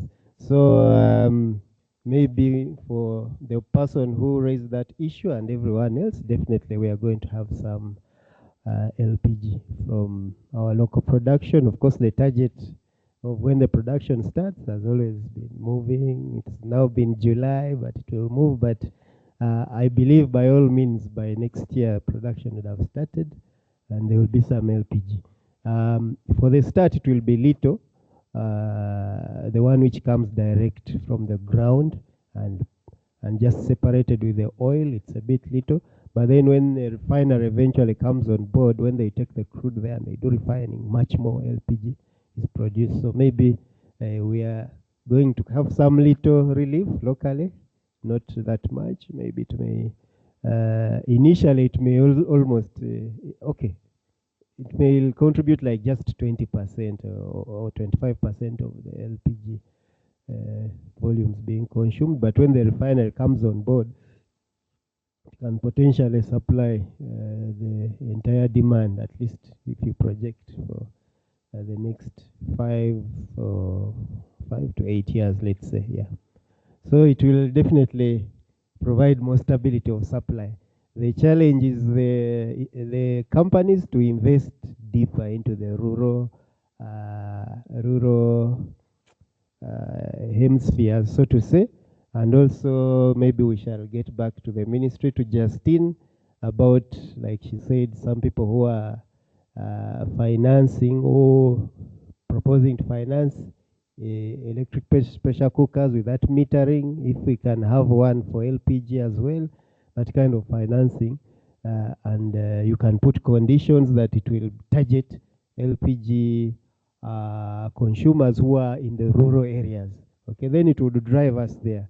Same as the current 𝘕𝑐𝑐 subsidy program, it gives more incentive for LPG which is sold in the further areas. Yeah, so it could help. Thank you.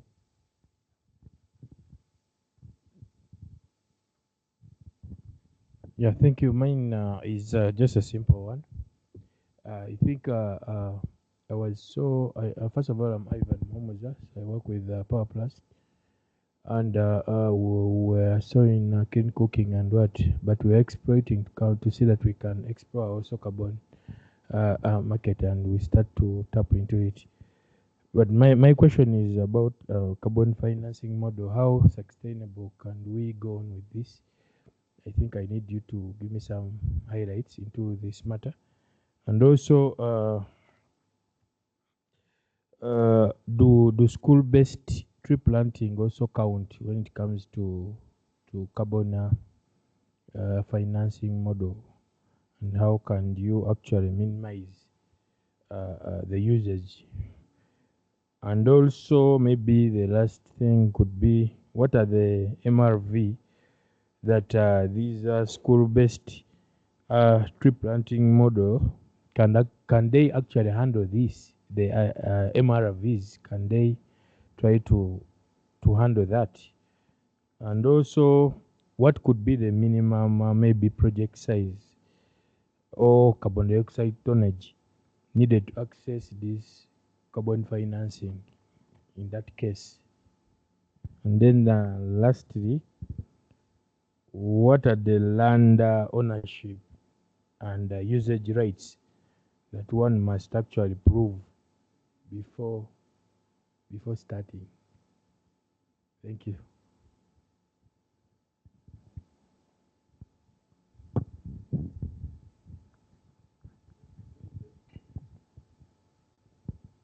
Because we are talking about clean cooking, environment-related activities you will handle. Most of these things you talked about them, but I also want to respond to the issue of double counting, which should not worry anyone. And just a reminder to everyone,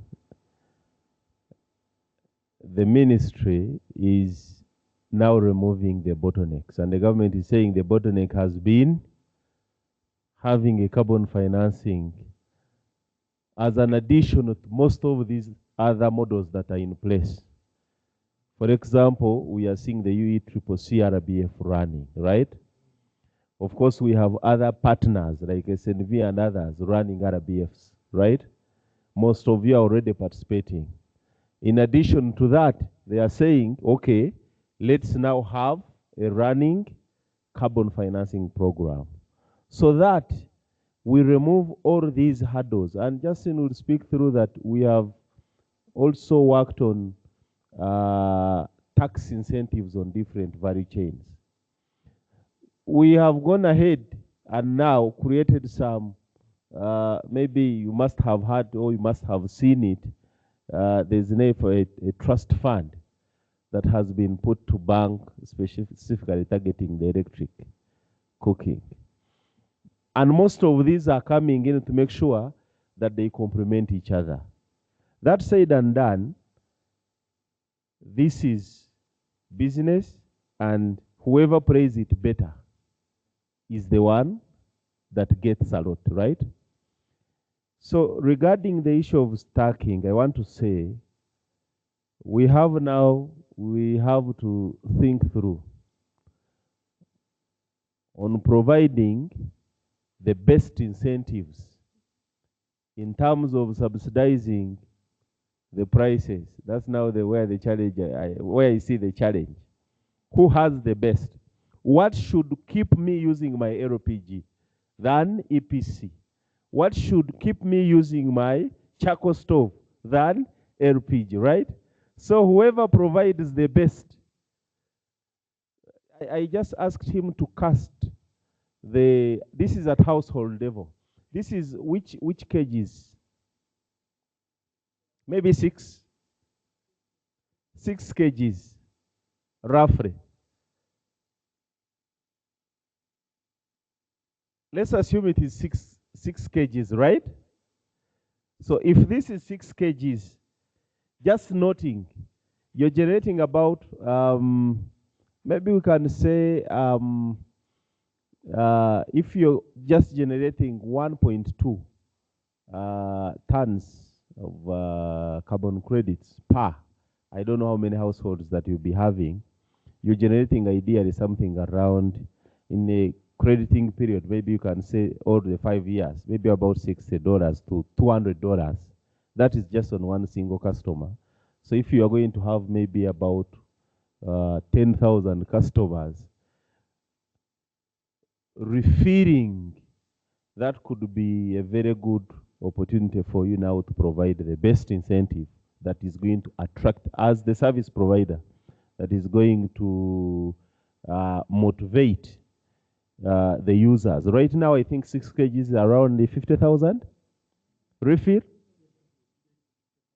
Today is 55. Yesterday it was 50.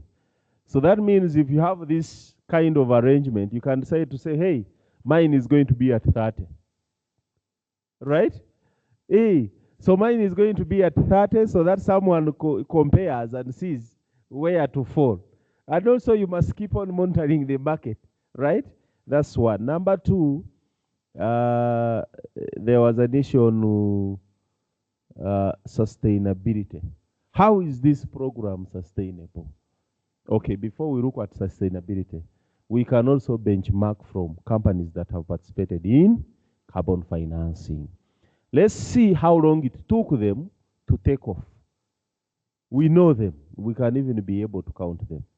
This should be a lesson that, first of all, carbon financing is the future of green cooking.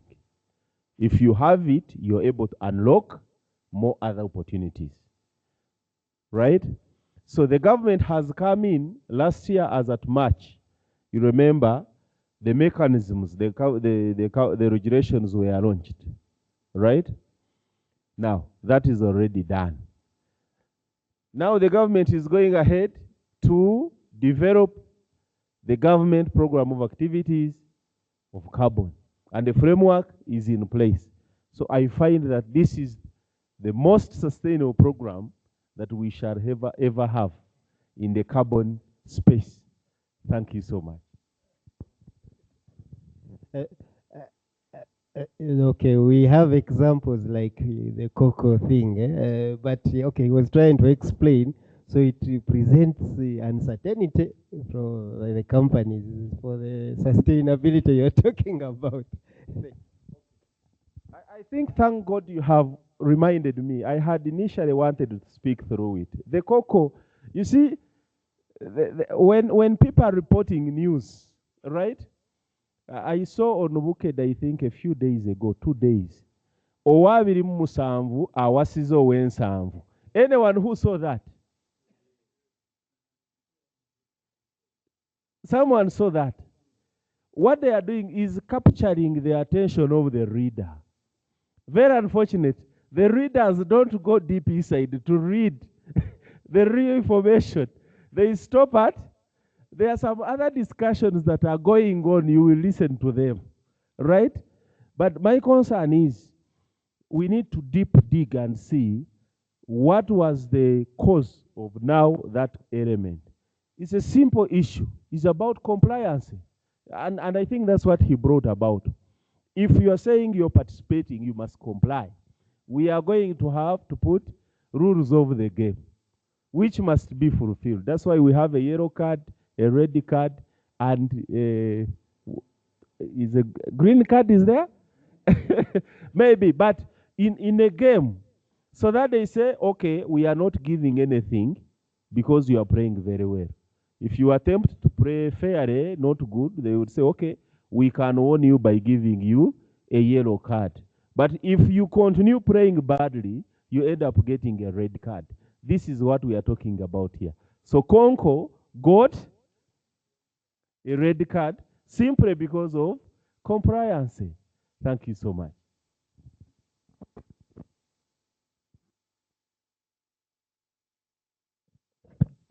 Yes, so to the questions, carbon finance projects are very sustainable. There are quite a number of examples within here in Uganda or even within the region. And actually, some of the most successful ones have been the ones in clean cooking and some in the red plus project, but the vast majority are in clean cooking. Many examples. School-based tree planting. Okay, so let me answer the third question about, no, the fourth question about minimum size, so I can connect it to question number 2. If you're looking at doing what you call an afforestation, reforestation, revitalization project, ARR, if you're doing a standalone, I'd say 1,000 hectares will make sense, where 1 hectare is about, let's say, 50 trees, because it's less on the land, but more on the number of trees, because sequestration is done by the trees. Now, will school-based tree planting make sense? Yes, if you're going to be aggregating, because I don't expect a school to have that many trees, again, depending on the available amount of land. But has it ever been done before? No, because if you look at some of the agroforestry projects even been done here in Uganda by the likes of 𝘡𝘁𝗏𝘀𝘪𝘍𝘪𝘐𝑚𝑒𝑑𝑎𝑑, we're looking at a case where they're aggregating thousands of smallholder farmers, where one farmer has, let's say, an acre, a few trees, and then there are like 30,000 of them being aggregated. So the challenge will be in the cost of doing the monitoring, because literally, other than using satellite imagery, which has its own cost implication, you're looking at tree by tree, how many trees were planted, which month, and then overseeing the growth of a couple of years. So it is possible, but the challenge will be the cost of the MRV. It might be a bit complicated, but it is theoretically possible. The MRV is literally basically you tag the trees from the seedlings as they're growing. And of course, the challenge with trees, they don't get you credits from the first year. The tree has to be long enough and of course thick enough, because that's where the biomass is stored. That's where the carbon is stored. But I'm happy to share more in detail. So minimum project size for tree restoration projects or ARR, that's the scenario. How many trees within 1,000 hectares will start making economic sense. In terms of clean cooking minimum size, the good thing is that the methodologies that we are looking at, a carbon project can be classified as small scale or large scale. And the small or large scale is dependent on how many crates are being generated per annum. So in this case, for example, small scale projects is one that is able to generate around up to between 10,000 and 60,000 credits. So if you're looking at one household giving you an average of, let's say, 1 credit, that means about 60,000 households can fulfill one good sized project. But you're also allowed to do a large scale whereby it's above 60,000. So there's no restriction. Of course, the cost of monitoring will differ if you're looking at 60,000 households compared to, let's say, 1 million households. So the cost of monitoring might also be the issue. Land ownership and usage rights, I'll answer for the case of ARR and also the case of the ownership rights of the carbon in clean cooking. So what is the carbon asset? Remember, for you to get carbon credits, you must get to understand what is the carbon asset, what is causing the emissions reduction or removals. In the case of what you call AFOLU, agriculture, forestry, other land use, usually it's the land. So none of the land really has the rights of the carbon, but there are cases, a lot of cases you see whereby people go to lease the land and therefore somewhat transferring those rights. Okay, but of course, there's another layer of regulation that you have to look at for the case of Uganda. How do you do the regulation? How is the benefit sharing? In the case of clean cooking, I think it was also very clear that just because a household has bought the stove, the LPG stove or e-cooker or improved biomass stove, does not mean they own the carbon rights, because the carbon asset is not just merely the stove, but it's the intellectual property that went to design the project and have its efficiency. So that always remains the person who does the original manufacturing. What happens if he's a manufacturer but he's a distributor? Then for him to get the credits, he must get the waiver from the manufacturer. And that's some of the things we'll be able to assist where need be, because I think there's one company for ethanol had the rights transferred from the manufacturer to them, and now they own the carbon rights. And then the end user, they own the asset, but not the rights per se, but then you do the benefit sharing. So that's part of the work we shall be supporting in. I think we are together. Okay. Yeah.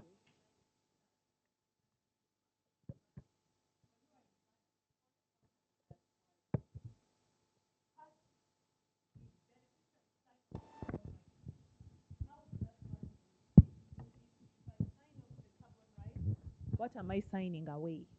Am I signing, money? Am I saying I'm taking a cook stove free of charge, etc., and under what, conditions do you then, apply that? Yeah, so it's usually the signing is on 2 parts, and I only stress this on another session. So let me stress it here that when we are selling these stoves, LPG, whatever, when you're going to the house and your stove is going to be part of this program, you have to provide that information to the house. You tell them that this stove is part of a carbon program, and that's why it's cheaper, or etc., etc. And in most cases, you have to have them sign that they actually had that, and they're okay with that, and they're okay with them being part of a program. Why? If you're going to put a DMRV system, we literally will be able to know where they're cooking from, when they're cooking from, how much they are using to cook. So that consent has to be there. But more importantly is that that document also contains the fact that you are not allowed to cross-aggregate elsewhere and come back and ask for the carbon. Because somebody can easily do that. I mean, can you imagine like in a place we have got these circles, border borders. One border circle can have 10,000 fellows. And if all of them are getting the stuff from one person, they can say they cross-aggregate separately and go for the carbon. So it's also a disclaimer that they cannot do that, they shouldn't do that because of this other undertaking. So that's very important. You inform them. You just inform them about this project so as you don't have those issues. Because even the auditors, they ask randomly, were you informed, etc., etc. So it's very important we tell the houses about this project. Yeah. Okay, thank you. Adding to what you said, I think there's a need for us to develop a carbon rights registry model. And the reason why I say this is because most end users, especially when you've told them that they're going to be part of a climate finance project, they would want to ask, they often ask, how are they going to benefit from it? Because I remember someone has already purchased the asset, they're already using it. And for example, if they're using an EPC, they have already purchased the EPC outright, they're paying electricity bills for its usage.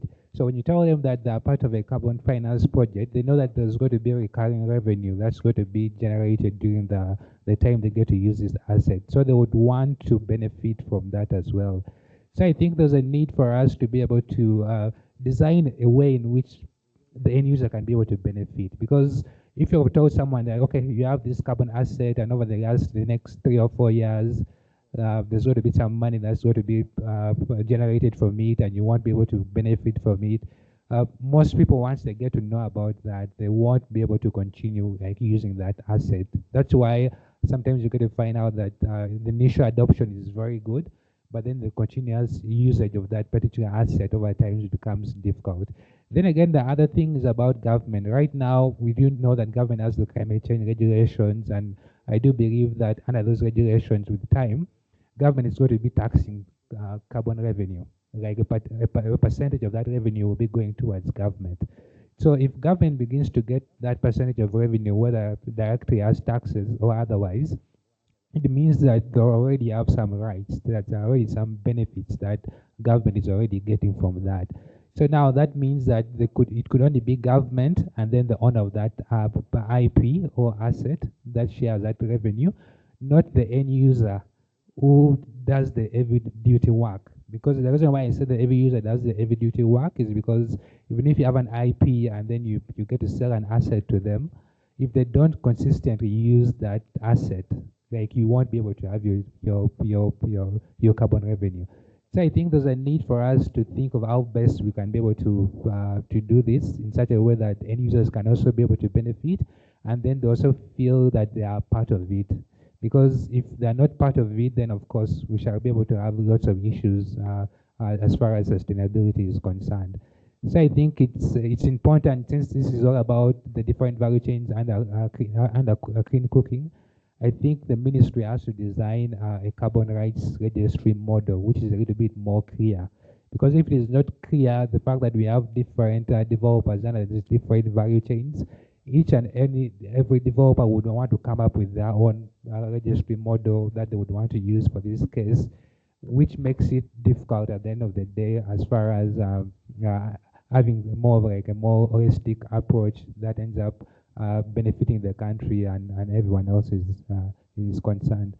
Then the other question that I do have is also about demand, as far as since we're looking at LPG, and then how are we going to tackle issues of demand, especially looking at, since LPG, most people do know it as something which is urban centric, and then since we are trying to look at trying to bring more people from the grassroots into adoption of LPG, like which other measures or which ways does the POA look towards ensuring that these considerations are put in place? Because we do know that most of these people in these urban areas, most of them would go for modern cook stoves or even e-cooking.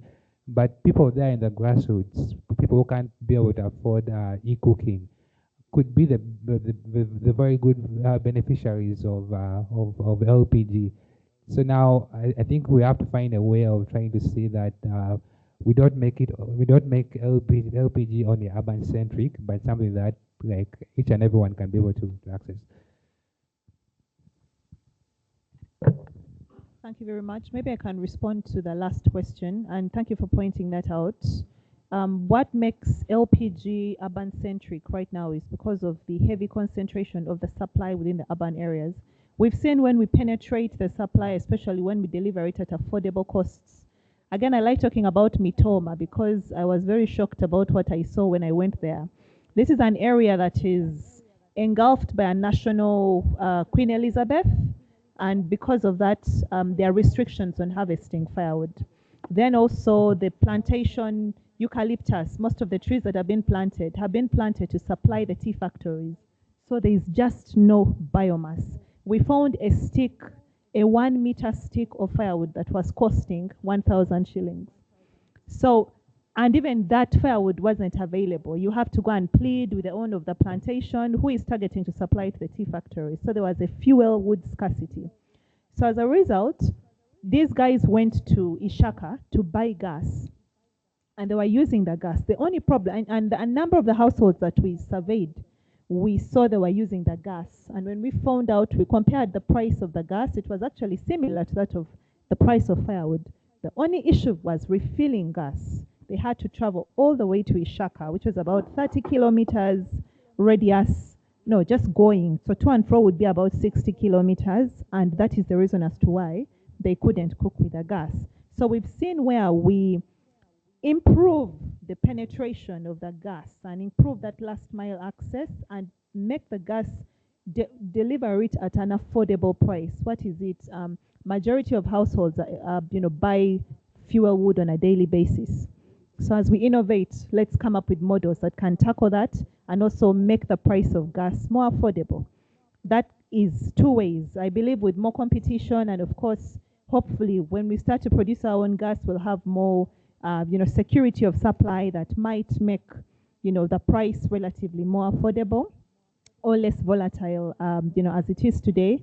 Then also having more players on the market, having economies of scale. I imagine a gas company that is supplying 30,000 customers today. If they are supplying 100,000 customers, I believe with the economies of scale, then the cost of gas can come down much lower.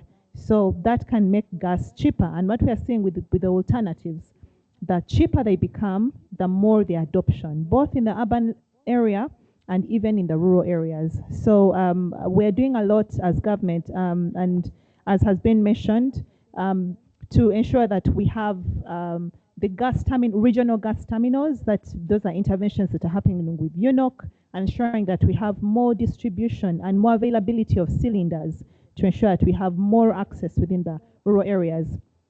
Our target is to increase the per capita consumption of gas within the country, because even within the East African region, our per capita consumption is abnormally low in light with our income, with our GDP per capita. So we are having a number of interventions aimed at increasing, and government's target is to shift this number from 4% to 30% of the population. So that's not only the urban areas, but we'll also be targeting the peri-urban and rural parts of the country, including schools.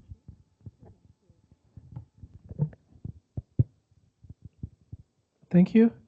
To come back to the question on incentives, I'll mention that one of the methodologies, actually the metered and measured energy cooking devices, requires that the developer has a well-elaborate incentive mechanism. So going back again to the point I mentioned earlier, that we'll have to sit down with the different companies willing to be part of the program, and we go through the numbers. How and where do we incentivize the household keen to cook with LPG? That is something we have to do it, and will require now the companies willing to be part of this, and I'm still waiting to hear the commitments.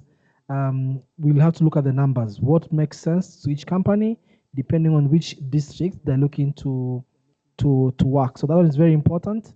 And with respect to making sure that we are not discovering the urban areas like Madam just mentioned, it's open to all regions, working with the different companies where I think the real unlocking will come in.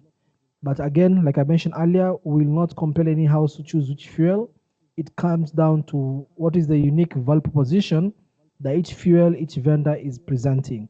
If they feel that e-cooking is easier, is more accessible, most likely a household will go to that. And the same for the LPG, etc., etc. For us, our primary objective is to transition house from the use of fired charcoal to something cleaner. Which fuel? That's the conversation. We have to be working with the different vendors or suppliers or partners across the 6 different pathways for this pure air.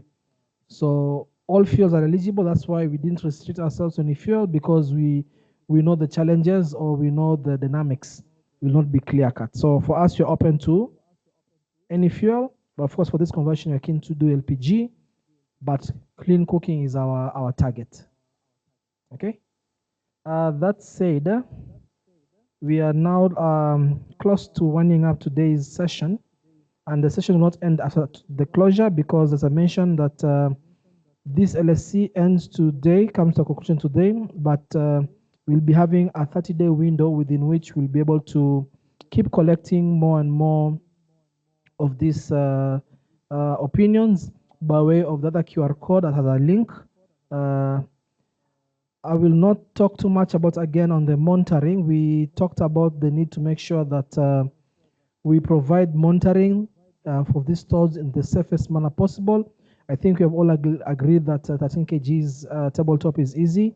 We need to go back to the drawing board and see how can we think through the 3 kg or even the 6 kg, how we can have the 𝘠𝘬𝑣 architecture.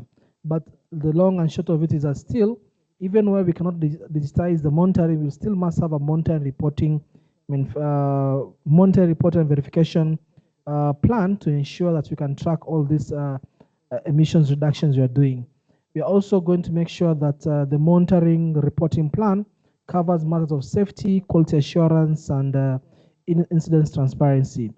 The benefit of having the Ministry of Energy being the coordinating managing entity is that it's not only the line ministry in charge of LPG or any other energy fuel, but it's also going to ensure that the households that are going through the transition are receiving products that are of the best quality, safety standards, and that any issues will be reported. And even though a supplier or a partner might not report, the ministry will make sure it's able to hold the different partners to account, so as no negative attribute goes unreported, and no negative attribute of the project can come back to the program's design.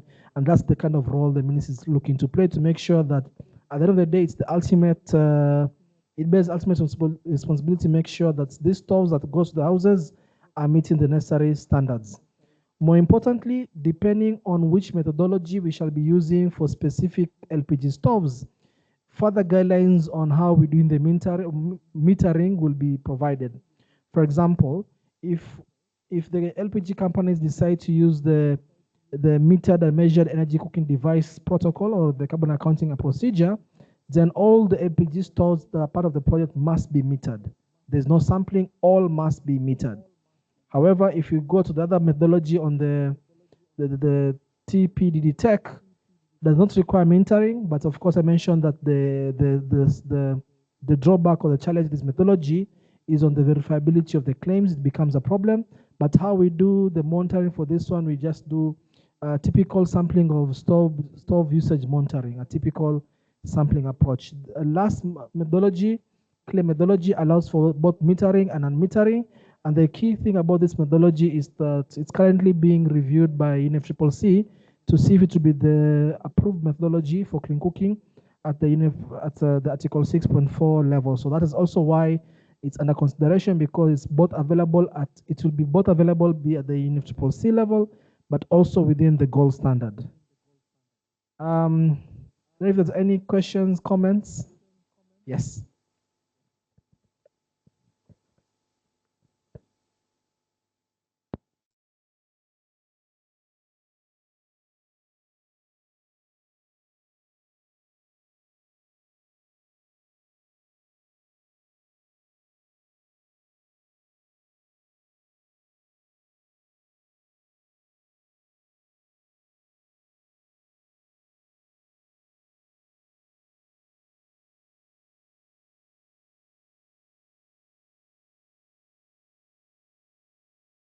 market.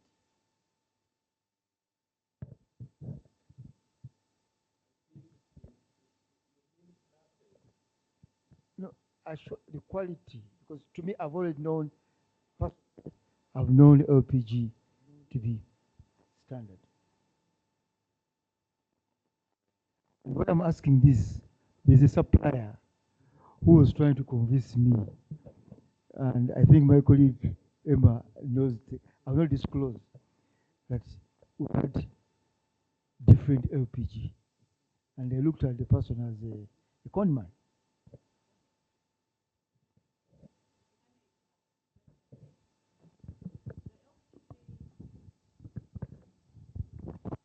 We have national standards for LPG in Uganda, and all the gas that is imported conforms to national standards.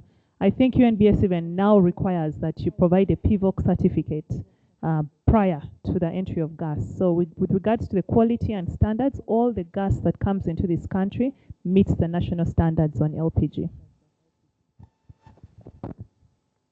Okay, so safe cylinders in line with the national standard, and you can access the standard. It's a public document. All you just need to do is probably pay for it at maximum of 20,000 shillings. Yeah.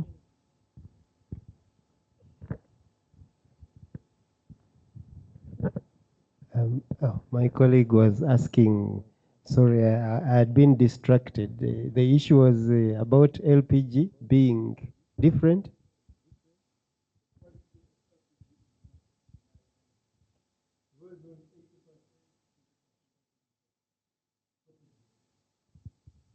Okay, LPGs we get from the same source nearly. I think I hinted earlier, 90% from the same supplier from Mombasa, Kenya, Uganda, Rwanda.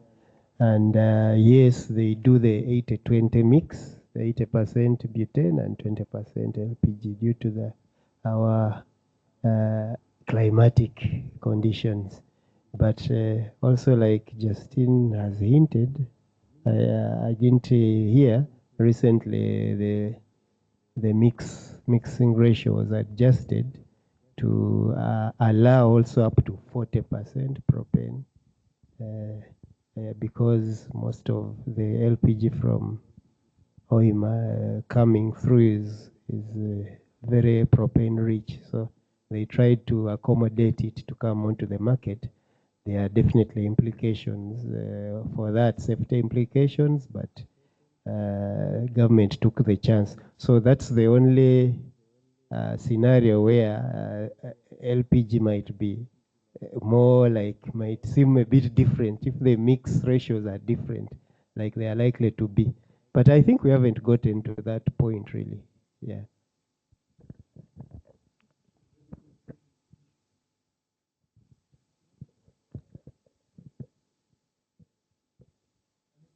Saying, depending whatever where we get to, it has got a very big contribution to the impact of emissions.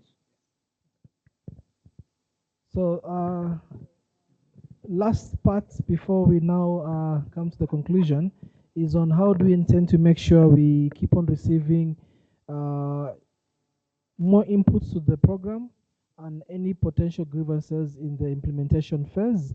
So it's two ways. That number one is that during the public consultation period, we can provide by having the link for those of us who are online. They'll be shared with a link to click and fill. But for you who are here, you can give us the written feedback on those forms. Alternatively, you can scan the QR code and also give it to us the feedback via way of the internet. So the session does not end here today. It ends here just in person, but for the next 30 days, we keep on collecting feedback through social media, through the links and more consultations via email, or even the interactions we'll be having with the different suppliers or implementing partners. So that's how we're looking at collecting the feedback or the input in this phase. Now, when we are going to the implementation phase, because now we shall have registered a voluntary project activity dealing with the LPG for clean cooking.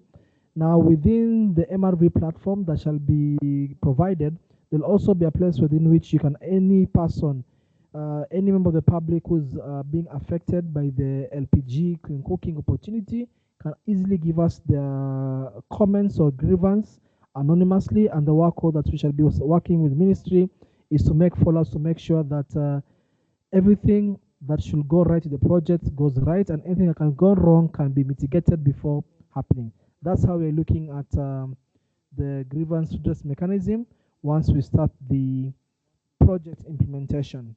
So it does not end here today. We'll have the next 30 days collecting feedback, and we can also receive email submissions by either getting in touch with the ministry or Engineer Herbert as well, the emails provided, or our projects team, and we shall always be able to respond to questions, issues, or just keep on giving more guidance and clarity.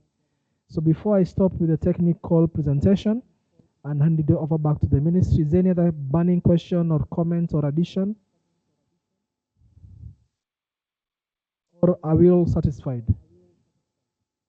Only that I've answered all questions except I've not been answered by one singular question. Who is coming on board? And I'm very keen to get someone. Yeah? And any concerns you have, we can always remain. We keep talking about them with the ministry here, but we're very keen to make sure that to join. Okay. What I recommend is that if you wish, I'll give you a contact for an association called 𝘱𝘶, Sustainable Energy and Petroleum Association of Uganda. It is an association of all fuel, not only LPG, all fuel companies in Uganda, downstream companies. I don't know whether upstream have also joined, but then it also created a subcommittee for LPG. So, and other companies which are only dealing LPG are part of that subcommittee, okay? And we even have a WhatsApp group and so on. So you need to reach out and request for a session. If you offered a free training and you communicated through 𝘱𝘶, it goes to the WhatsApp platform, you'll have so many, at least over 20 or 30 companies in the session today. Maybe we are 2, 3, or 4, I don't know. So, you'll find even the bigger ones, so to say, the Shell, the Total, they will be in that session because many of them are not very active on the UNAC or the UNAC side. Yeah, so they could have missed the communication. So at that, after doing that, that's when you'll have a better better response from LPG perspective.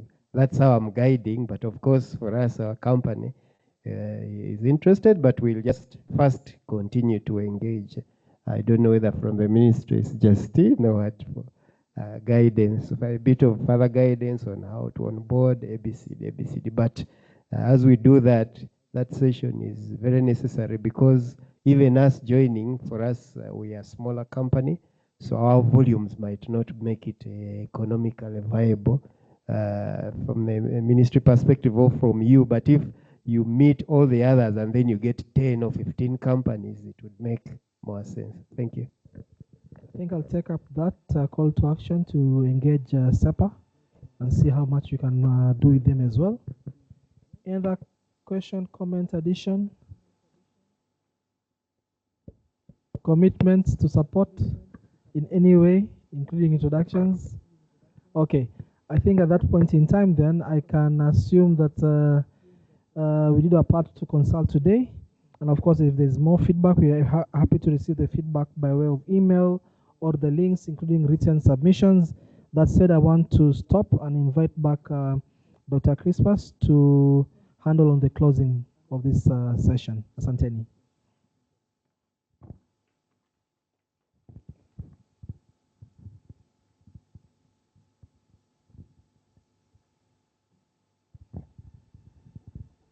Thank you.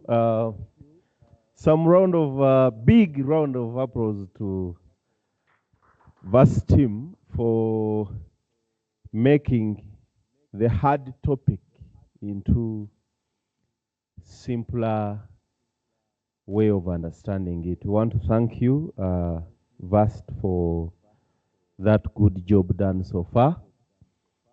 And we want to thank you, the participants, for coming in.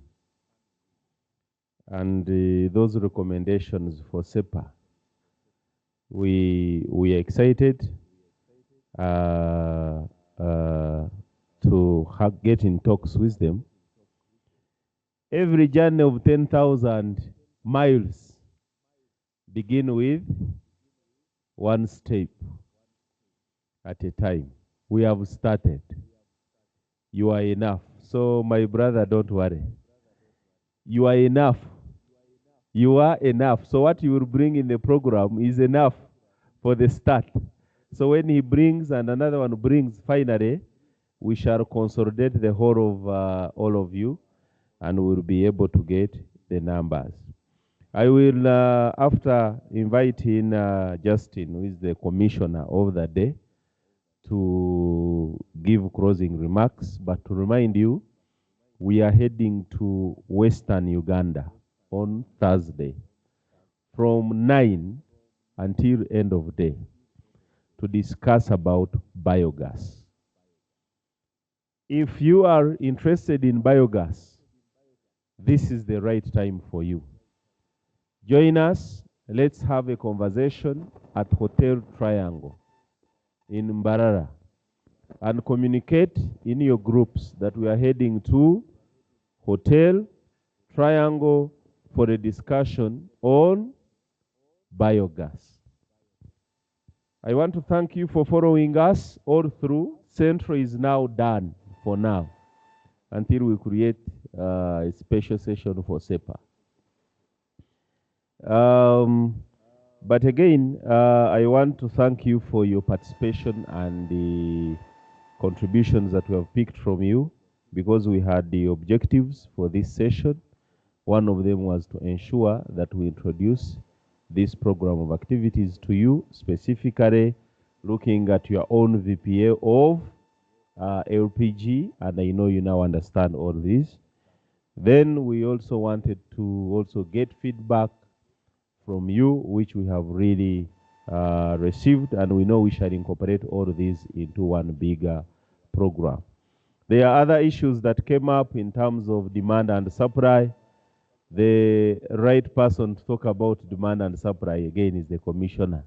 In the closing remarks, we'll talk about the demand and supply and further plans that we have ahead to ensure that we grow the sector. One takeaway that I want to give everyone as I leave the stage, let's think about how to meter the 6 kg and the 3 kg together. There's a big potential in LPG. Let's think together on how we can meter it without tampering the safety components. At this time, let me officially invite the commissioner to come and give her remarks plus closing remarks. Thank you so much. Thank you very much, Dr. Crispus and our consulting team, Vast Carbon, for taking us through this very engaging process. I always learn so much. I walk into that door thinking I'm an expert, and I leave knowing I'm just a novice. There's so much I need to learn, and it's thanks to a very experienced expert team, and we are glad we took the approach of having a dedicated team to design for us this component, this very approach towards having a carbon program, recognizing that it's a technical, there's a lot of technical work to be done, but also the cost of doing such a program. Imagine if each and every gas company was designing their own carbon program. They would probably each need about 300,000 Ugandan shillings and have a fully dedicated team doing the monitoring, calculating the emissions, working with the stakeholders, doing the carbon rights and grievance, redress and all those aspects. And because of that, that's what inspired us as the ministry to just come up with one fully fledged program and provide that support to companies, recognizing that we have very few that are playing in the carbon space, but we've seen how far those few have gone. So if we opened up this space to each and every player, you know, it would really create an enabling environment. And that's what drives the ministry's zeal to have such an intervention on board. And just to note, this would be probably the first of its case. I don't think we've had any other countries, I think maybe apart from Ghana that has probably designed something on biomass cook stoves, we've not had countries, you know, design and look at it from a holistic policy level to design a carbon framework so that each and every person plays. If it has been documented that the carbon can bring down the cost of the appliance, then it's a no-brainer. We should design programs that then attract this financing, and that is what brings us here today. And would like to thank you so much for your thought-provoking comments. I've learned so much, even about the need to have a 3-kilogram cylinder.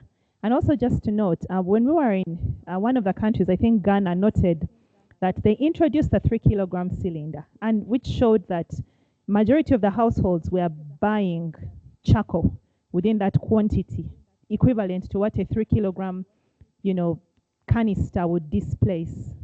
But then it became an issue of, what do they call that, status. Huh?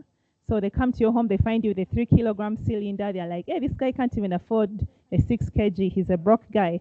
So they deserted these appliances. They actually deserted them and then shifted towards the 6 kilogram. So again, that speaks a lot to our behavior, you know, the social aspects, as we are also designing the best delivery approaches. Yeah, but we take note of the feedback that you are getting from you in the private sector, because you're the ones on ground, and it's you who implement these policies that we set out. That's why we want to have a very close working relationship, get your feedback, embed it into the design of our programs so that we have programs that work.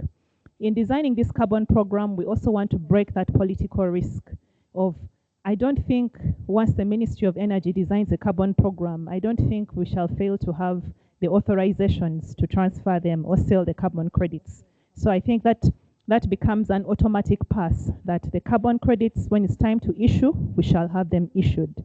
Yeah, so that's why if you're looking to participate, that is one assurance that you can have from us. So as we continue to design this program, we take note of the need to consult 𝘂𝘶.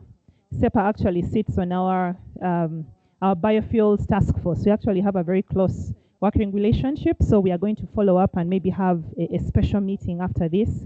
Hopefully you can join in and also give in some of the things that we discussed that were very keen and we needed to take into consideration. But at this juncture, I'd like to thank you very much for taking your time to participate in this intervention. This shows that you're equally interested in it and you want to make sure that it works. So I appreciate you, and we take note of each and every comment that has given to us. We shall embed it in the design, and we shall be getting back to you very quickly. Maybe just to get your feedback, consultant, after this consultative process, what are the next steps? Do we then have a carbon project on board?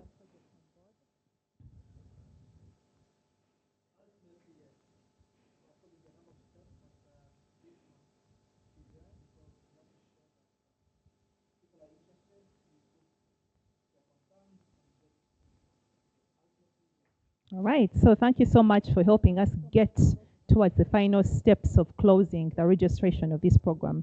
I'd like to appreciate you once again and give our feedback, give this information to those who couldn't make it with us. We note that we have a number of LPG players who are missing, and we shall also go back and follow up with them and let them know of this program that we are designing. So with that, I bring appreciation to you once again. Our team, the bigger part of our team is also, we are concluding a program. We are getting a loan from the French Development Agency. So we are launching that program today. So henceforth, the bigger part of our team, you know, when the money is very close, the big guys first go and lock down that deal. Yeah, but they left you in safe hands with us, and we thank you so much for being with us, and meeting closed. Nice lunch. Thank you. So before we proceed to lunch, I'd like us to take a group photo. Before you take the group photo, I've given you your lunch card so that immediately after that you can go for lunch. And I take this honor and privilege to pray for lunch. So we can pray. May God bless the food that you're going to take. In Jesus' name we pray. Amen. They say when you're praying for food, you strictly pray for food. Yeah, let's come take a food.